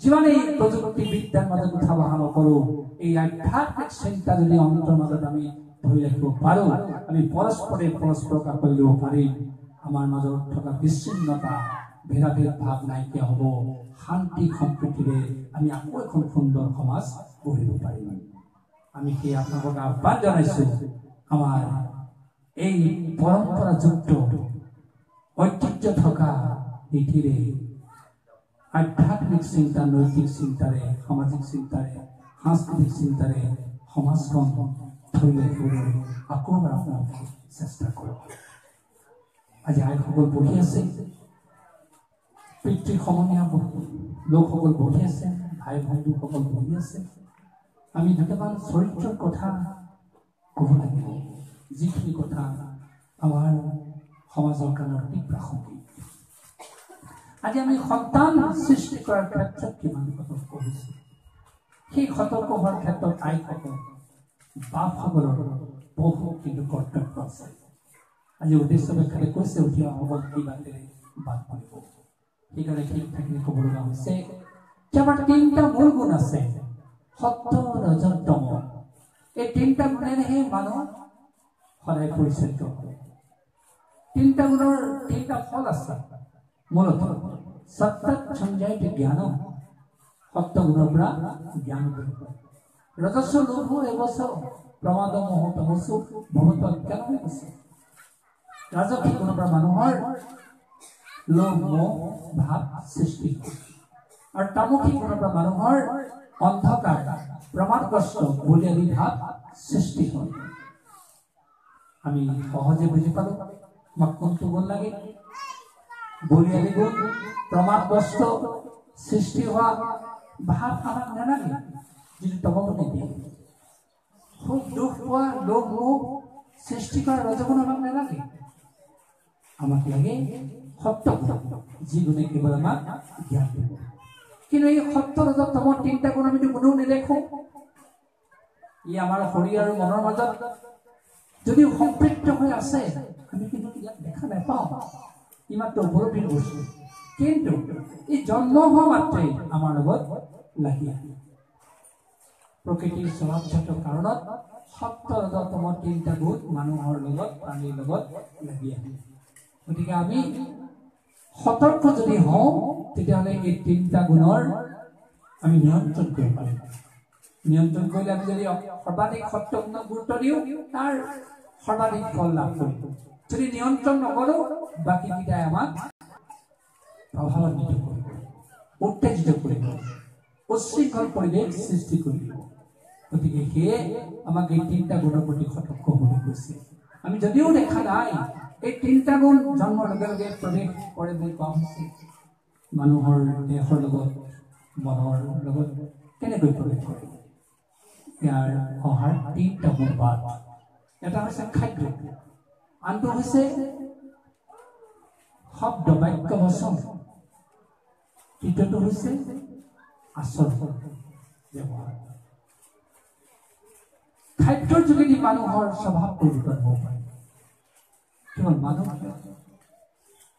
বনত থকা জন্তুৰো খাদ্যৰ যোগেদি স্বভাৱ পৰিৱৰ্তন হয় তাৰ উদাহৰণ চাওক এটা হাতী এটা বাঘ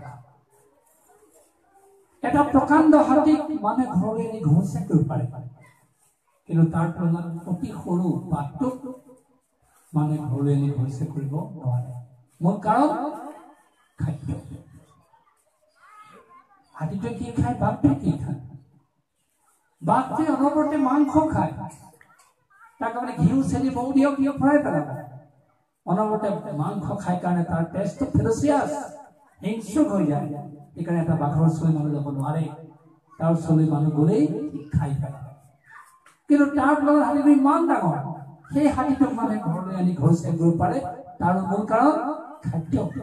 হাতীয়ে কি খায়? বাঘটোৰ বিপৰীতে হাতীয়ে গছ লতিকা তৃণতৰু খায়, যাৰ কাৰণে তাৰ স্বভাৱটো নষ্ট হৈ যায়। সি কিবা কাৰণত মনত উন্মত্ত ভাৱ প্ৰকাশ কৰিলেও একজন মানুহে ঘৰলৈ লৈ আহে, তাক বশ কৰিব পাৰে, ঘৰচিয়াই কৰিব পাৰে। আৰু হাতীটো একেবাৰে তৃণভোজী হোৱাৰ কাৰণে তাৰ স্বভাৱটো তেনেকুৱা নম্ৰ হৈ থাকে। সি আমাক সেইটো উদাহৰণ দিয়া হ'ল। আমিও যদি অনবৰতে বাঘৰ নিচিনাকৈ কেৱল মাংসকে মূল আহাৰ কৰি লওঁ, আমাৰ তেজটো ফেৰচিয়াছ হৈ যাব, হিংস্ৰুক হৈ যাব। আমাৰ তেজটো অলপতে অনবৰতে উত্তেজিত হৈ থাকিব। আমি কোৱা নাই আমাৰ অসমত জলবায়ুৰ লগত সম্পৰ্ক আছে, মানে মাছ মাংস নাখাব, নাই কোৱা। পৰাপক্ষত শান্তি হ'ব পাৰিলে ভাল। যদি মাছ মাংস খাই গ্ৰহণ কৰক, নিয়ন্ত্ৰণ কৰি খাওক, অনবৰতে মাংসাহাৰী নহ'ব। যদি হয়, বাঘৰ নিচিনা তেজটো আপোনাৰ গাত লাগিব, যাৰ যোগেদি মানুহৰ চিন্তাটো অনবৰতে তিৰোহিত হ'ব, অৰ্থাৎ উত্তেজিত হৈ থাকিব। সি আমাক নিয়ন্ত্ৰণ কৰি খাদ্য খাবলৈ কৈছে, যাৰ যোগেদি আমি শান্তি খুব পাৰোঁ। সাত্বিক, ৰাজসিক, তামসিক আহাৰ কোনবিলাক? আয়ুষ্যত্ব বল আৰোগ্য, সুখ প্ৰীতি বিবৰ্ধনা, ৰস্যা স্থিৰা স্নিগ্ধা বিদ্যা, আহাৰা সাত্বিক প্ৰিয়া। যিবিলাক আহাৰ ৰসাল, যিবিলাক আহাৰ স্নিগ্ধ, চফা, পৰিষ্কাৰ, আয়ুবৰ্ধ, সেইবিলাকক সাত্বিক আহাৰ বুলি কোৱা হৈছে। তেনে আহাৰ খালে আমি সঁচাকৈয়ে সাত্বিকী হওঁ। আমাৰ জ্ঞান উদয় হোৱাৰ ক্ষেত্ৰত ই অত্যাধিক আমাক সহায় কৰিব। ৰাজসিক আহাৰ কোনবিলাক? যিবিলাক খালে সুখ, দুখ, মোহ, ভাব বেছিকৈ বৃদ্ধি পায়। কট্ট অম্ল লৱণ, অতি উষ্ণ তীক্ষ্ণ ৰুক্ষ বিৰাহীন, আহাৰা ৰাস্য শ্ৰেষ্ঠা, দুখ সুখ ময়া প্ৰদা। যিবিলাক আহাৰ অতি তিতা, যিবিলাক আহাৰ অতি টেঙা, যিবিলাক আহাৰ অতি জ্বলা, যিবিলাক আহাৰ অতি ফুকা, এইবিলাকক ৰাজসিক আহাৰ বুলি কৈছে। সেইবোৰ যদি মানুহে অত্যাধিক ভক্ষণ কৰে, তেওঁ দুখ সুখ মোহ ভাৱ বেছিকৈ, লোভ ভাৱ বেছিকৈ সৃষ্টি হ'ব। কিন্তু আমি তিতা কেঁহা নাখাম নেকি? খাবই লাগিব। আয়ুৰ্বেদেও কৈছে তিতা কেঁহা জ্বলা টেঙা এইবিলাক তুমি মাজে মাজে খাবই লাগিব। খালি খোৱা হৈছে আমাক অতিটো বিসৰ্জন দিবা, অতি টেঙা, অতি তিতা, অতি জ্বলা অনবৰতে খাই নাথাকিবা। সেই অতিটোহে বিসৰ্জন দিবলৈ কৈছে। আৰু সেই যদি বিসৰ্জন দিওঁ, সেই ৰজা গুণৰ পৰা আমি হাত সাৰিব পাৰিম। সুখ মোহ লোভ মোহ ভাৱৰ কি উদ্ৰেক কমাই দিব। তাৰপিছত তামসিক আহাৰ কোনবিলাক? যিবিলাক খালে অন্ধকাৰ ভাৱ সৃষ্টি হয়, বলিয়ালি ভাৱ সৃষ্টি হয়, প্ৰমাদগ্ৰস্ত ভাৱ সৃষ্টি হয়। কোনবিলাক? জাত যা মংগত ৰসম পূৰ্তি প্ৰদৰ্শিত বৈশিষ্ট্যমতে সামৰ্থ্যম ভোজনতা প্ৰিয়। যিবিলাক আহাৰ গেলি বচি যোৱা, যিবিলাক আহাৰ দুৰ্গন্ধ লোৱা, যিবিলাক আহাৰ বাকী হোৱা, সেই আহাৰ যদি কোনোবাই খায়, তেওঁৰ অন্ধকাৰ ভাৱ সৃষ্টি হ'বই, বলিয়ালি ভাৱ সৃষ্টি হ'বই, প্ৰমাদগ্ৰস্ত ভাৱ সৃষ্টি হ'বই। সেই হেলা ৰঙে সেই তামসিক আহাৰ প্ৰতি আমাক সতৰ্ক হ'বলৈ কৈছে। যেনেকৈ আহাৰে মানুহক সত্য ৰজ তম গুণত প্ৰভাৱ পেলায়, তেনেকৈ বাক্য বচনেও প্ৰভাৱ পেলায়। এইখিনি আমি আকৌ কৈছো, আপোনালোকৰ মাজত নাথাকিব পাৰে, কিন্তু ক'ৰবাত আমি দেখা পাওঁ সন্ধিয়া লগাৰ পিছত দুখ নাপাব, কিন্তু মুকলি কথাখিনি কৈছো, ইয়াত নহ'ব পাৰে। সন্ধিয়া লগাৰ পিছত নিজৰ গৃহস্থজন বা তেওঁলোকৰ মূল সদস্যজন কেতিয়াবা এনেকুৱাকৈ আহে, সেইখিনি সময়ত তেওঁৰ স্থিৰতাটো নায়েই, তেওঁ কি কয় কথাৰ কোনো আগবাঢ় নাই তেওঁ ভীম দুৰ্যোধনৰ দৰে বিভিন্ন কথা কৈ নিজৰ ধৰ্মপত্নীক প্ৰাৰ্থনা কৰিব পৰিয়ালৰ সদস্যক প্ৰাৰ্থনা কৰিব সেইটো কিহৰ কাৰণে উৎপত্তি হৈছে সহজে অনুভৱ যিটো মাতা ধোৱা খাদ্য খাই তেওঁ ঘৰলৈ আহিছে সেইখিনি সময়ত তেওঁ গৃহস্থৰ প্ৰকৃত পৰিচালকৰ যোগ্যতা হেৰুৱাই পেলাইছে আৰু সেইখিনি সময়ত তেওঁক দেখি নাবালক ল'ৰাটো এদিন ছোৱালীজনী এদিন সেইটো প্ৰদূষণ কৰিব এই বিষবাষ্প বিয়পোৱা এনে চিন্তাৰ প্ৰতি আমাৰ অভিভাৱকসকল সতৰ্ক হ'বই লাগিব তেতিয়াহে আমাৰ ঘৰখন আমি ধুনীয়াকৈ ধৰি ৰাখিব পাৰিম আইসকলকো কৈছো কেতিয়াবা মাত কথাৰ যোগেদিও আইসকল বিস্মিত হয় ৰাতিপুৱা ল'ৰা ছোৱালী যেতিয়া শুই উঠা দেৰি হয় বিশেষকৈ মাকে খঙতে ল'ৰা ছোৱালীৰ জোৰত এটা শব্দ কয় কি কয় জানেনে এই মৰাটো নুঠকিলে বুলি কয় যি মাকে 10 মাহ 10 দিন সন্তানটো গৰ্ভত ৰাখি ভূমিষ্ঠ কৰিলে সেই মাকে যদি তাক মৰাটো বুলি ক'লে আৰু বেলেগে অভিশাপ দিব নালাগে সেই শব্দ প্ৰদূষণৰ যোগেদি তাৰ তেজত ক্ৰিয়া কৰিব আৰু তাৰ অল্পায়ুস ঘটাব তাৰ আয়ুস কমাই আনিবই কোনো কাৰণে মাকৰ খং উঠিলে বুলি হেলাতে তেনে ৰুঢ় শব্দ তেনে বিভৎস শব্দ কেতিয়াও যাতে সন্তানৰ ক্ষেত্ৰত ঘৰখনত প্ৰয়োগ নকৰে সেই সাত্বিক শব্দৰ প্ৰতি মনোযোগ দিবই লাগিব চাওক যশোদাৰো খং উঠিছিল কৃষ্ণক জনাওঁতে যশোদাই তেনেকুৱা ৰুঢ় অমাৰ্জিত শব্দ প্ৰয়োগ কৰা নাই যশোদাই কি বুলি কৈছিল কৃষ্ণক জনাওঁতে উঠাও তাশ্যামকাল পঢ়াতে শ্যামকাল উঠাও শান্ত হৈ ইমান সুন্দৰ পৰিচিত শব্দৰে যশোদাই কৃষ্ণক জনাইছিলে খং উঠিছিল কিন্তু অপৰিমাৰ্জিত অমাৰ্জিত শব্দ তেওঁ প্ৰয়োগ কৰা নাই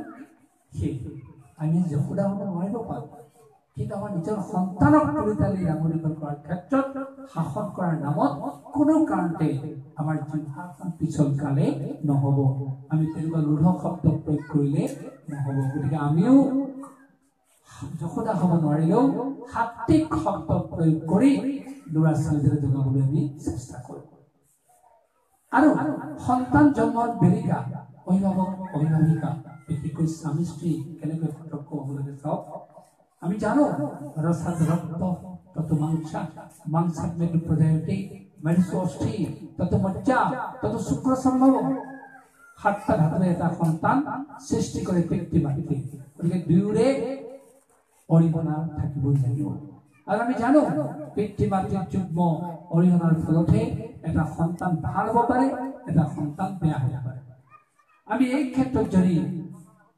প্ৰহ্লাদৰ কাহিনীটো আমি আলোচনা কৰোঁ তাতে ইয়াৰ দৃষ্টান্তমূলক আদৰ্শ লুকাই আছে আমি জানো প্ৰহ্লাদ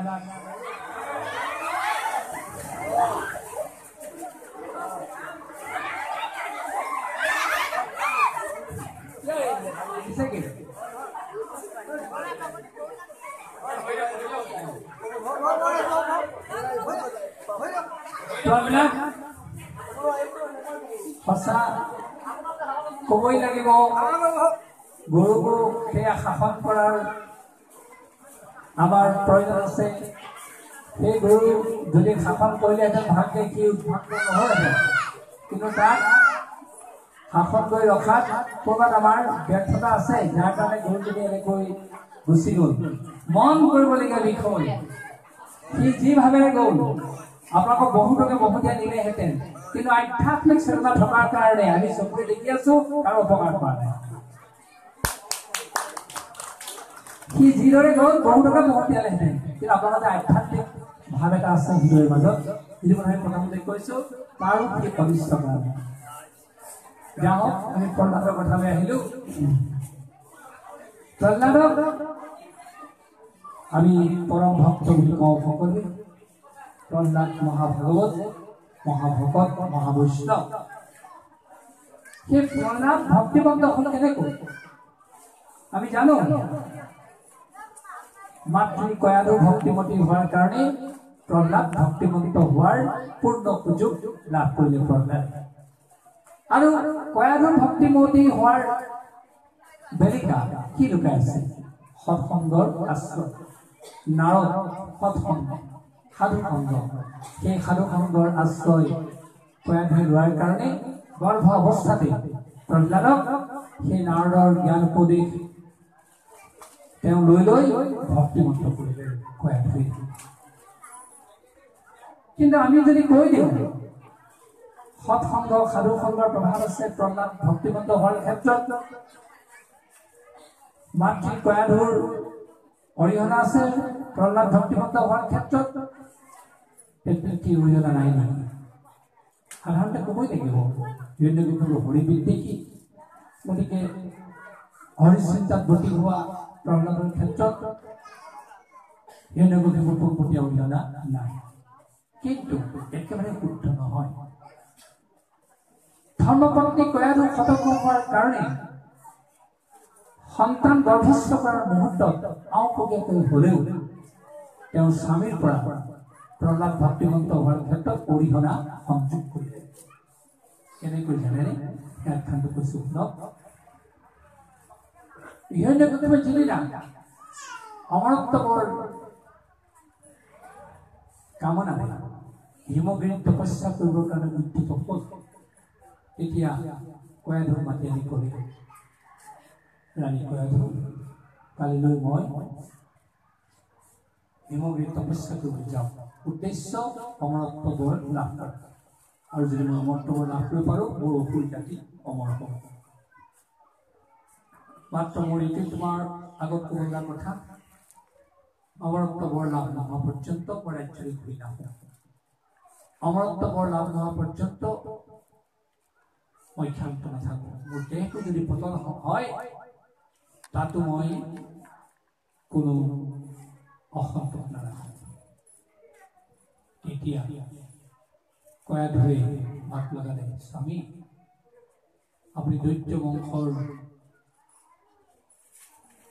এটা সুন্দৰ কাৰ্যৰ কাৰণে তপস্যা ওলাইছে মই আপোনাক বিনা দ্বিধাই সমৰ্থন জনাইছোঁ আপোনাক মই স্বাগতম জনাইছোঁ আপুনি সেই কাৰ্যত ব্ৰতী হওক মোৰ তাত কোনো আপত্তি নাই মোৰ মাত্ৰ এটাই কথা ক'বলগীয়া আজিৰ দিনটো আপুনি মোক দিয়ক কাৰণ আপুনি কালিলৈ প্ৰভাৱতে তপস্যালৈ যাত্ৰা কৰিব আৰু আপুনি নিজেই কৈছে কিমান দিন হয় ঠিক নাই ঘূৰি আহে নে নাহে তাৰো ঠিক নাই সেই আজি দিনটো আপুনি মোক দিয়ক মই আপোনাৰ লগত আজি বাৰ্তা লাভ কৰিম তেতিয়া হিৰণ্যকশিপুৰে ক'লে বেছ কয়াধু মই যি সময়খিনি তোমাক দিছোঁ তোমাৰ লগত মই কথা পাতিম কথামতে কাম ৰাতিপুৱাই বাৰ্তালাপ আৰম্ভ কৰিলে হিৰণ্যকশিপুৰ কয়াধু দুয়ো বহি কথা পাতিলে কথা পাতি থাকোঁতে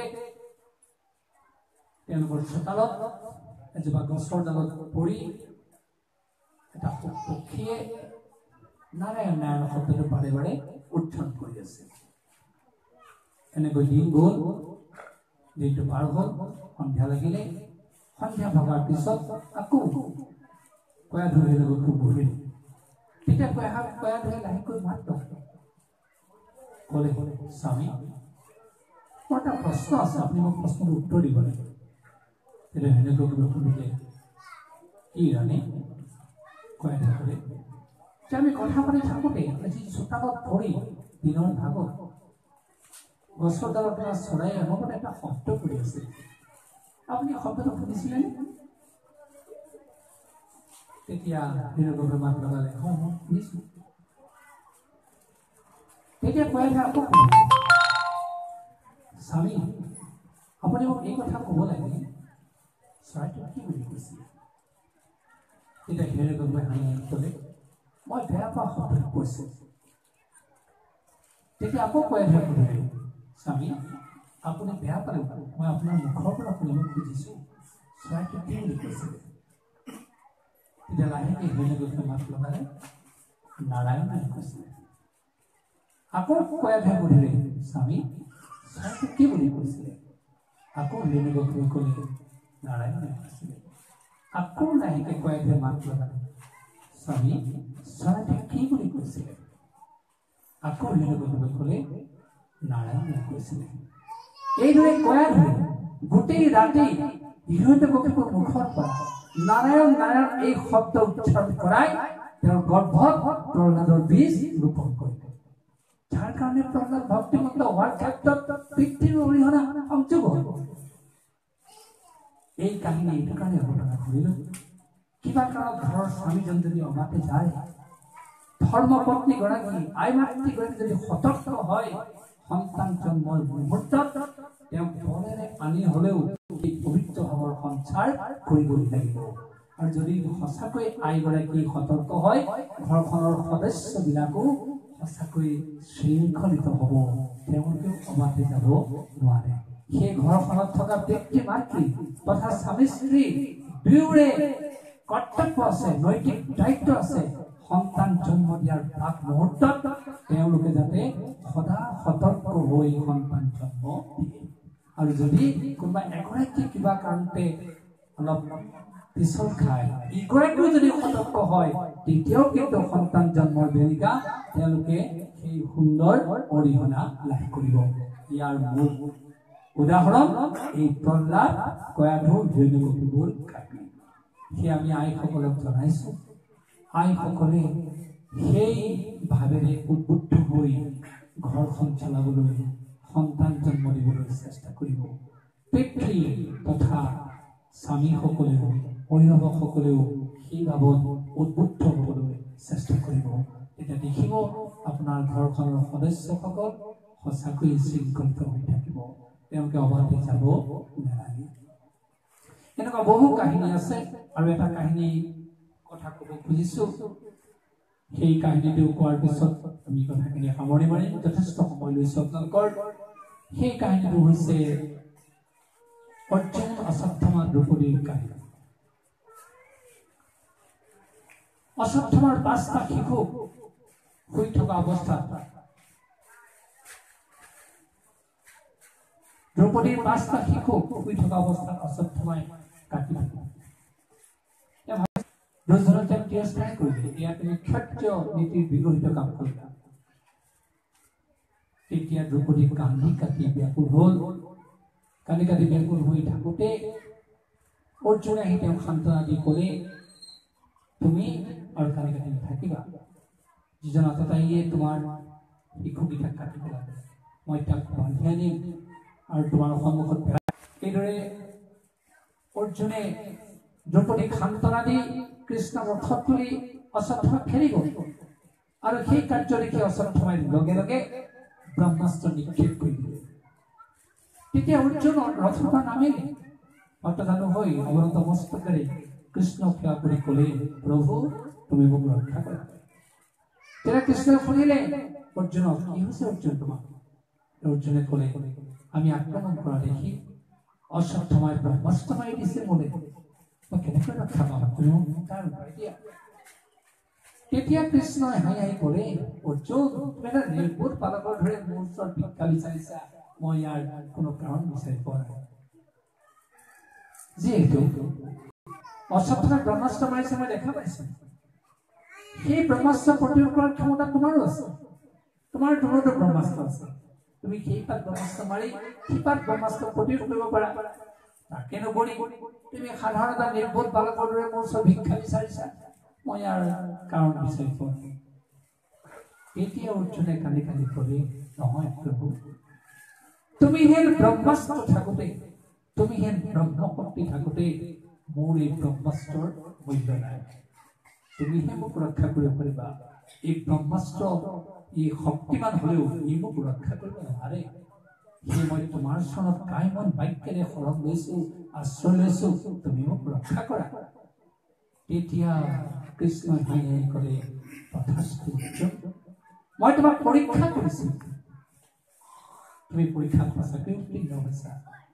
তোমাৰ সামৰ্থ্য থকা স্বত্তেও শক্তি থকা স্বত্তেও তাক নিষ্প্ৰভ জ্ঞান কৰি তুমি মোৰ ওচৰত সমস্তখিনি সমৰ্পণ কৰি দিলা কিয় মই তোমাক ৰক্ষা নকৰিম উঠা অৰ্জুন মই তোমাক ৰক্ষা কৰিম কিয় নিমিত্ত হ'ল তুমি ব্ৰহ্মাস্ত্ৰ প্ৰয়োগ কৰা সঁচা তুমি কোৱাৰ দৰে মই তোমাক ৰক্ষা কৰিম এনে ভাৱত উদ্বুদ্ধ হোৱাৰ কাৰণে অৰ্জুন ফলে ফলে অৰ্জুন ৰক্ষিত হ'ল কিন্তু অশ্বত্থামা ৰক্ষিত নহ'ল অশ্বত্থামাই সেই গুৰু গোসাঁই মনৰ চিন্তা আনিব নোৱাৰিলে তেওঁ লঘুনাকতি কৰা হ'ল কিন্তু অৰ্জুনৰ নহ'ল সেই কাহিনী আমাক এই শিক্ষা দিছে আজি আমি টকা পইচাৰে হওক সা সম্পত্তিৰে হওক ধনে জনে হওক আধ্যবন্ত হ'ব পাৰোঁ কিন্তু সেই আধ্যবন্ত হোৱাৰ পিছত যিজনে অৰ্জুনৰ দৰে ভাবে এই টকা পইচা সা সম্পদ ধন জন সকলো নিষ্ক্ৰিয় একমাত্ৰ সক্ৰিয় শক্তিমান পুৰুষ এই ভগৱান সেই পৰম ব্ৰহ্ম ভগৱানক যদি সক্ৰিয় বুলি ভাবি এই সমস্ত সামৰ্থ্য নিষ্ক্ৰিয় বুলি ভাবি যদি চলিবলৈ চেষ্টা কৰে আমাৰ ডেকা গাভৰুসকলে তেতিয়া অৰ্জুনৰ দৰে তেওঁ অনৱৰতে ৰক্ষিত হ'ল ধন টকা পইচা আমি ঘটিবই লাগিব ধন জন আমাক লাগিবই সা সম্পদ লাগিবই কিন্তু আমাৰ অহংকাৰী হ'বলৈ কোৱা নাই সেই সময়ত অতি তুচ্ছাতি তুচ্ছতা ত্যাগ বুলি কৈছে এই সম্পদতকৈ শক্তিবান সম্পদ হ'ল ভগৱান এয়া নিষ্ক্ৰিয় তেনে নিষ্ক্ৰিয় একেবাৰে সক্ৰিয় পুৰুষ তেওঁ চনত এইদৰে আত্মসমৰ্পণ আৰু আমি সুৰক্ষিত হ'মেই সেই কাহিনী আমাক সেই শিক্ষা দিছে আমি আধ্যবন্ত হ'লেই আত্মহাৰা হোৱাটো উচিত নহয় এই আধ্যবন্ত হোৱাৰ পিছতো প্ৰভু ভগৱন্তক সক্ৰিয় বুলি ভাবি আমি সন্তৰ্পণেৰে তেওঁৰ চনত আশ্ৰয় ল'ব লাগে তেওঁ নিশ্চয় আমাক পৰে পৰে ৰক্ষা কৰিব তাৰ বিপৰীত কাহিনীটো চাওক প্ৰায় সকলৰ কাৰণে যিটো কাহিনী তাত লুকাই আছে সঁচাকৈ অৰ্জুনে অশ্বত্থামাক বান্ধি আনি ভাগৱতৰ সুন্দৰকৈ কৈছে হাতে গলে বান্ধি আনি পশুবত বান্ধি আনি বিপৰীৰ সন্মুখত পেলাই দিলে তেতিয়া দ্ৰৌপদীয়ে কি ক'লে মেলা মেলা বান্ধ ইহান দুখে উধাই ঢুকুনি চুব হে আৰ্যপুত্ৰ তুমি যিদৰে অশ্বত্থামাক বান্ধি আনিছা মই এগৰাকী হৃদয়প্ৰণা নাৰী হৈ এই দৃশ্যৰ মই এক মুহূৰ্ত চাই থাকিব নোৱাৰো তুমিতো ইয়াক বশ কৰিব নোৱাৰাই এওঁৰ বান্ধ তুমি খুলি দিয়া তুমি যদি এওঁক বশ কৰা মোৰ পুত্ৰক মাৰিলে বুলি যদি তুমি প্ৰতিশোধ কৰা নাই তেওঁক শাস্তি প্ৰদান কৰা তোমাৰ কি দুখ নামি আহিব জানা তেতিয়া কৰুণা ক্ষমা দূৰদৃষ্টি সমভাৱাপন্ন এই চিন্তাৰ বাক্যৰে দ্ৰৌপদীয়ে ক'লে হে স্বামী তুমি যিজন গুৰুৰ ওচৰত অস্ত্ৰ শিক্ষা লৈছিলা তুমি যদি সেই দ্ৰোণাচাৰ্য গুৰুৰ পুত্ৰক বধ কৰা তেতিয়াহ'লে তোমাক কৃতজ্ঞতাৰ ৰূপে স্পৰ্শ কৰিব তুমি গুৰুৰ ওচৰত শিক্ষা লোৱাৰ কোনো সাৰ্থকতা নাথাকিব দ্বিতীয়তে তুমি যদি সেই ব্ৰাহ্মণ গুৰুক বধ কৰা ব্ৰহ্ম খাপে তোমাক খেদি আহিব তোমাৰ সুৰক্ষাই আৰম্ভ হ'ব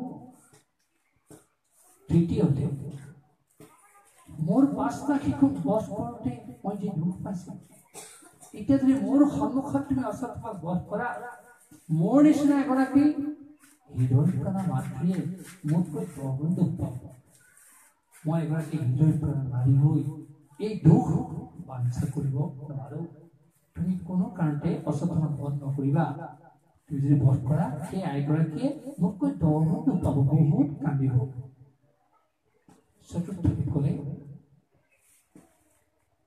দ্ৰোণৰ মৃত্যু হোৱাৰ পিছত দ্ৰোণীয়ে তেওঁৰ পত্নী দুখ পাইছিল যদিও অশ্বত্থামাক দেখি সান্তনা পাইছিল তুমি যদি এতিয়া গুৰুপুত্ৰ অশ্বত্থামাক বধ কৰা সেই মাতৃগৰাকীৰ সেইকণ সান্তনাও নাইকিয়া হ'ব গতিকে তুমি এনেকুৱা সান্তনা বধ কৰা পথ কৰা কাম নকৰিবা সেয়ে মই তোমাক কাবৌ কৰিছোঁ তুমি ইয়াকতো বধ কৰিব নোৱাৰাই লগে লগে ইয়াক বান্ধটো খুলি দিয়া তেওঁৰ সেই ক্ষমাখিনি দয়াশীল যুক্তিযুক্ত বাক্যত অৰ্জুন বন্দী হ'ল লগে লগে অশ্বত্থামাৰ বান্ধ খুলি দিলে অশ্বত্থামাক মুক্তি কৰি দিলে এই কাহিনী আইসকলৰ সেই দ্ৰৌপদীৰ নিচিনাকৈ ধৈৰ্যশীল হয় দ্ৰৌপদীৰ নিচিনাকৈ যদি সহনশীল হয় দ্ৰৌপদীৰ নিচিনাকৈ যদি ক্ষমাশীল হয় দ্ৰৌপদীৰ নিচিনাকৈ যদি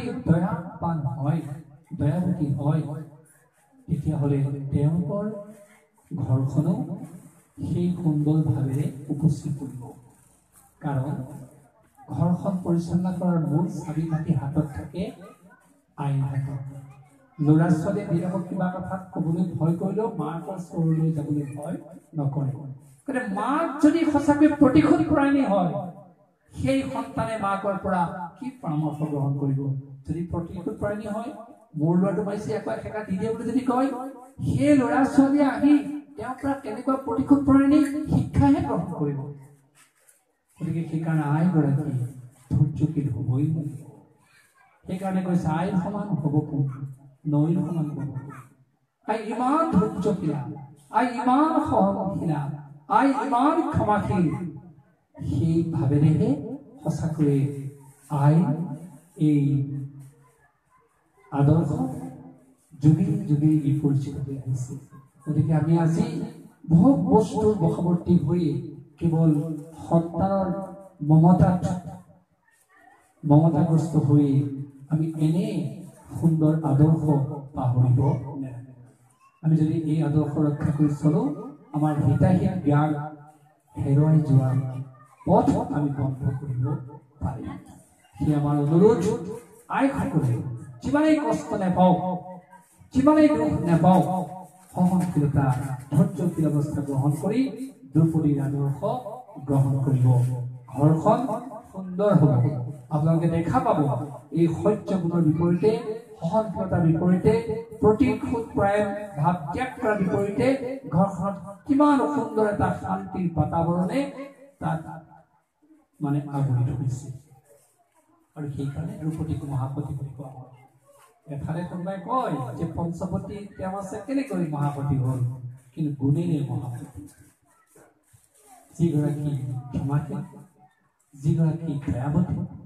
যিগৰাকী হিত অহিত চিন্তাৰ বিবেচক যিগৰাকী আনৰ হিত চিন্তা কৰে যিগৰাকী সমদৰ্শী সেই এনে গুণবিলাক থকাৰ কাৰণে দ্ৰৌপদী মহাপতি আৰু সেইকাৰণে ৰাতিপুৱা শুই উঠি আমাক 5গৰাকী নাৰীৰ নাম ল'বলৈ কৈছে যি নাম ল'লে আমি পাপ নাইকিয়া কৰিব পাৰোঁ কৌশল্যা দ্ৰৌপদী কুন্তি তাৰা মণ্ডোদৰী তথা পঞ্চকন্যা স্মৰণিত্যম মহাভাৰত বনাসনম এই 5গৰাকী নাৰীৰ মাজত দ্ৰৌপদী আছে তেওঁৰ নাম ল'লেও বুলি ৰাতিপুৱা আমি পাপ নাইকিয়া কৰিব পাৰোঁ সেই আমি আইসকলক অনুৰোধ জনাইছোঁ আপোনালোকে দ্ৰৌপদীৰ আদৰ্শ গ্ৰহণ কৰিব বিশেষকৈ মহাগুণৰ আদৰ্শ গ্ৰহণ কৰিব আৰু তেনে আদৰ্শৰে যেতিয়া ঘৰখন চলাব সঁচাকৈ এই ঘৰখন সুন্দৰ হ'ব আৰু কৈ আপোনালোকৰ ধৈৰ্য পৰীক্ষা নাচাওঁ প্ৰায় 1.5 ঘণ্টা ওপৰত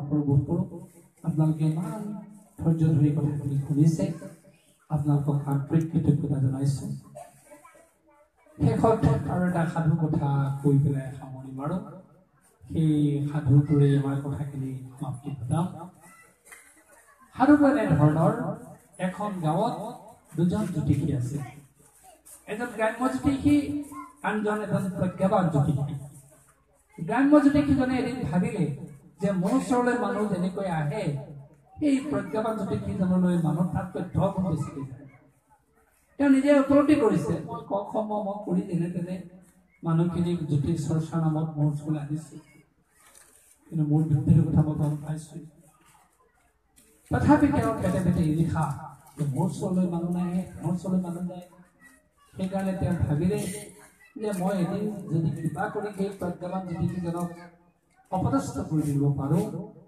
তেতিয়াহ'লে মোৰ ওচৰলৈ মই মানুহ আনিব পাৰিম এইটোকে ভাবি সুন্দৰকৈ চোলা এটা পিন্ধি ল'লে চোলাটোৰ তলৰ এই জেপটোতে সৰু মতা চৰাই পোৱালি এটা আলফুলকৈ সোমাই ল'লে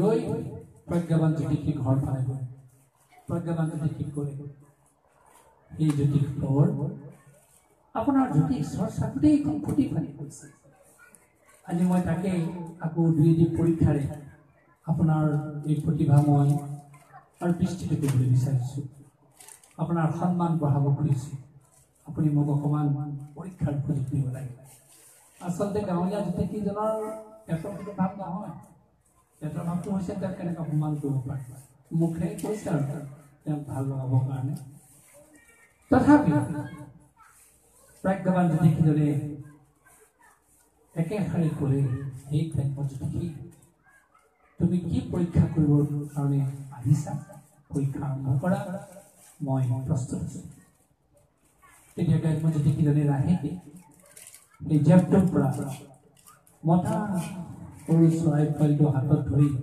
আলফুলকৈ ধৰি নেদেখাকৈ তেওঁৰ সন্মুখত হাতৰ মুঠি ধৰি দেখুৱাই ক'লে এই প্ৰাজ্ঞ জ্যোতিষী আপুনি মোক এই মুহূৰ্তত ক'ব লাগে মোৰ হাতৰ মুঠিত কি আছে জ্যোতিষৰ ৰং কৰে চৰ্চা কৰি কৰি প্ৰাজ্ঞ জ্যোতিষীয়ে উত্তৰ দিলে এই গ্ৰাম্য জ্যোতিষী তোমাৰ হাতৰ মুঠিত এটা চৰাই পোৱালি আছে কথাটো শুদ্ধ তাৰপিছত আকৌ সুধিলে গ্ৰাম্য জ্যোতিষী এই প্ৰাজ্ঞ জ্যোতিষী এইবাৰ আপুনি মোক এইটো কথা ক'ব লাগে মোৰ হাতৰ মুঠিত থকা চৰাইটো মতা চৰাই নে মাইকী চৰাই অংক কৰি কৰি জ্যোতিষ চৰ্চাৰে প্ৰাজ্ঞ জ্যোতিষীয়ে এইটো উত্তৰ দিলে যে তোমাৰ হাতৰ মুঠিত থকা পোৱালিটো মতা চৰাই তাৰপিছত গ্ৰাম্য জ্যোতিষী আকৌ এটা দুষ্ট বুদ্ধি উলিয়াই সুধিলে সেই প্ৰাজ্ঞ জ্যোতিষী এইবাৰ আপুনি মোক এইটো কথা ক'ব লাগে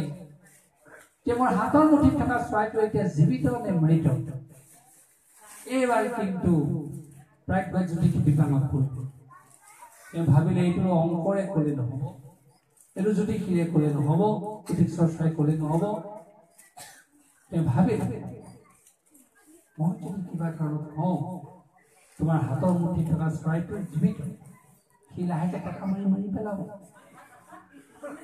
আৰু যদি মই মৃত বুলি কওঁ সেইটোও শুদ্ধ নহ'ব পাৰে তেতিয়াও তাৰ হাতৰ মুঠিত চৰাইটো জীয়াই থাকিব পাৰে তেতিয়া অতি বিচক্ষণতাৰে প্ৰাজ্ঞ জ্যোতিষীয়ে উত্তৰ দি গ্ৰাম্য জ্যোতিষীক ক'লে হে গ্ৰাম্য জ্যোতিষী তোমাৰ হাতৰ মুঠিত থকা চৰাইটোৰ জীৱন দানৰ দায়িত্ব তোমাৰ হাতত ইচ্ছা কৰিলে তুমি তাক এতিয়া মৃত কৰিব পাৰা ইচ্ছা কৰিলে তুমি তাক জীয়াই ৰাখিব পাৰা এই কাহিনীটো আপোনাৰ সকলোৰে আগত এইটো কাৰণেই দাঙি ধৰিলোঁ এই সুদীৰ্ঘ 1.5 ঘণ্টা সময় কথা ক'লোঁ এইখিনি কথা ধৰি ৰখাৰ দায়িত্ব আপোনালোকৰ হাতত ইচ্ছা কৰিলে তাক মৃত কৰিব পাৰে ইচ্ছা কৰিলে তাক আপোনালোকে জীৱিত কৰি ৰাখিব পাৰে যদি জীয়াই ৰাখে কথাখিনি কোৱাৰ সাৰ্থকতা অনুভৱ কৰিব আৰু এইখিনি কথা যদি আপোনালোকৰ জীৱনত প্ৰভাৱ পেলায় হালোৱা পথাৰ গাঁৱলৈ অহাৰ কথা আকৌ এবাৰ কৰিম আৰু আপোনালোকে যদি এইখিনি কথাৰে সমাজখনত সমন্বয় সম্প্ৰীতি ভাৱ স্থাপন কৰি বিচ্ছিন্নতা ভাৱ নাইকিয়া কৰি সকলোৰে মাজত সম্প্ৰীতি ভাৱ স্থাপন কৰি ভাই ভাইৰ মাজেৰে যদি সমাজখন ধৰি ৰাখে আপোনালোকৰ সকলোৱে যদি জীৱনৰ পূৰ্ণ আয়ুস 100 বছৰ সীমা পাৰ কৰিব পাৰে এই কথা শুনিবলৈ পাওঁ আজি কোৱা কথাখিনি আকৌ সাৰ্থকতা অনুভৱ কৰিব আৰু যদি সঁচাৰ্থত আপোনালোকৰ এই প্ৰভাৱ এই গাঁওখনত পৰে অসমৰ ইমূৰৰ পৰা থকা সিমূৰৰ মানুহখিনি আপোনালোকৰ গাঁৱলৈ আহিব আপোনালোকক সুধিব কি শক্তিৰে বলিয়ান হৈ তোমালোকে 100 বছৰ পৰমায়ু অতিক্ৰম কৰিছা কি শক্তিৰে বলিয়ান হৈ তোমালোকৰ সমাজখন এক কৰি ৰাখিছা কি শক্তিৰে বলিয়ান হৈ তোমালোকে এনে ভাই ভাইৰ মাজত সম্প্ৰীতি সমন্বয়ৰ বাৰ্তা স্থাপন কৰিছা আৰু যদি তেওঁলোকে সেই বাৰ্তা আপোনালোকৰ মাজলৈ লৈ যায় হালোৱা পথাৰ গাঁৱে নিশ্চয় দিন স্বীকাৰ কৰিব লাগিব যে আমি এনে অনুষ্ঠান পতাৰ সাৰ্থকতা আছে এনে দিন আহক এনে আশা কৰি আপোনালোক সকলোলৈকে পুনৰবাৰ আমাৰ শ্ৰদ্ধা আগবঢ়াই আমাৰ কথাখিনি সামৰি মাৰিছো অজানিতে যদি কিবা দুখ ত্ৰুটি আমাৰ ঘটিছে সকলোখিনিৰ বাবে আপোনালোকৰ ওচৰত ক্ষমা বিচাৰিছো সৰ্বে ভৱন্তু সুখিনঃ সৰ্বে সন্তু নিৰাময়া সৰ্বে ভদ্ৰাণি পশ্যন্তু মা কশ্চিৎ দুঃখভাগ ভবেৎ নমস্কাৰ নমস্কাৰ এয়া আছিল আমাৰ আউনীআটী সত্ৰৰ সত্ৰাধিকাৰ ডক্টৰ পীতাম্বৰ দেৱ গোস্বামী আপোনালোকে আজি লাইভটো চাই কেনেকুৱা পালে তাৰ ভিতৰত কমেণ্ট কৰিব নতুনকৈ লাইভলৈ অহাৰ কাৰণে হয়তো ভুলভ্ৰান্তি হ'ব পাৰে তাৰ প্ৰতি মই ক্ষমা প্ৰাৰ্থনা বিচাৰি আজি লাইভৰ অনুষ্ঠানটি ইমানতে সামৰণি মাৰিছোঁ ধন্যবাদ জয় সঞ্জান আৰু সেই অনুপাতে আমি সকলোৱে একতা দূৰেৰে বান্ধ খাই আমি ইয়াত বিভিন্ন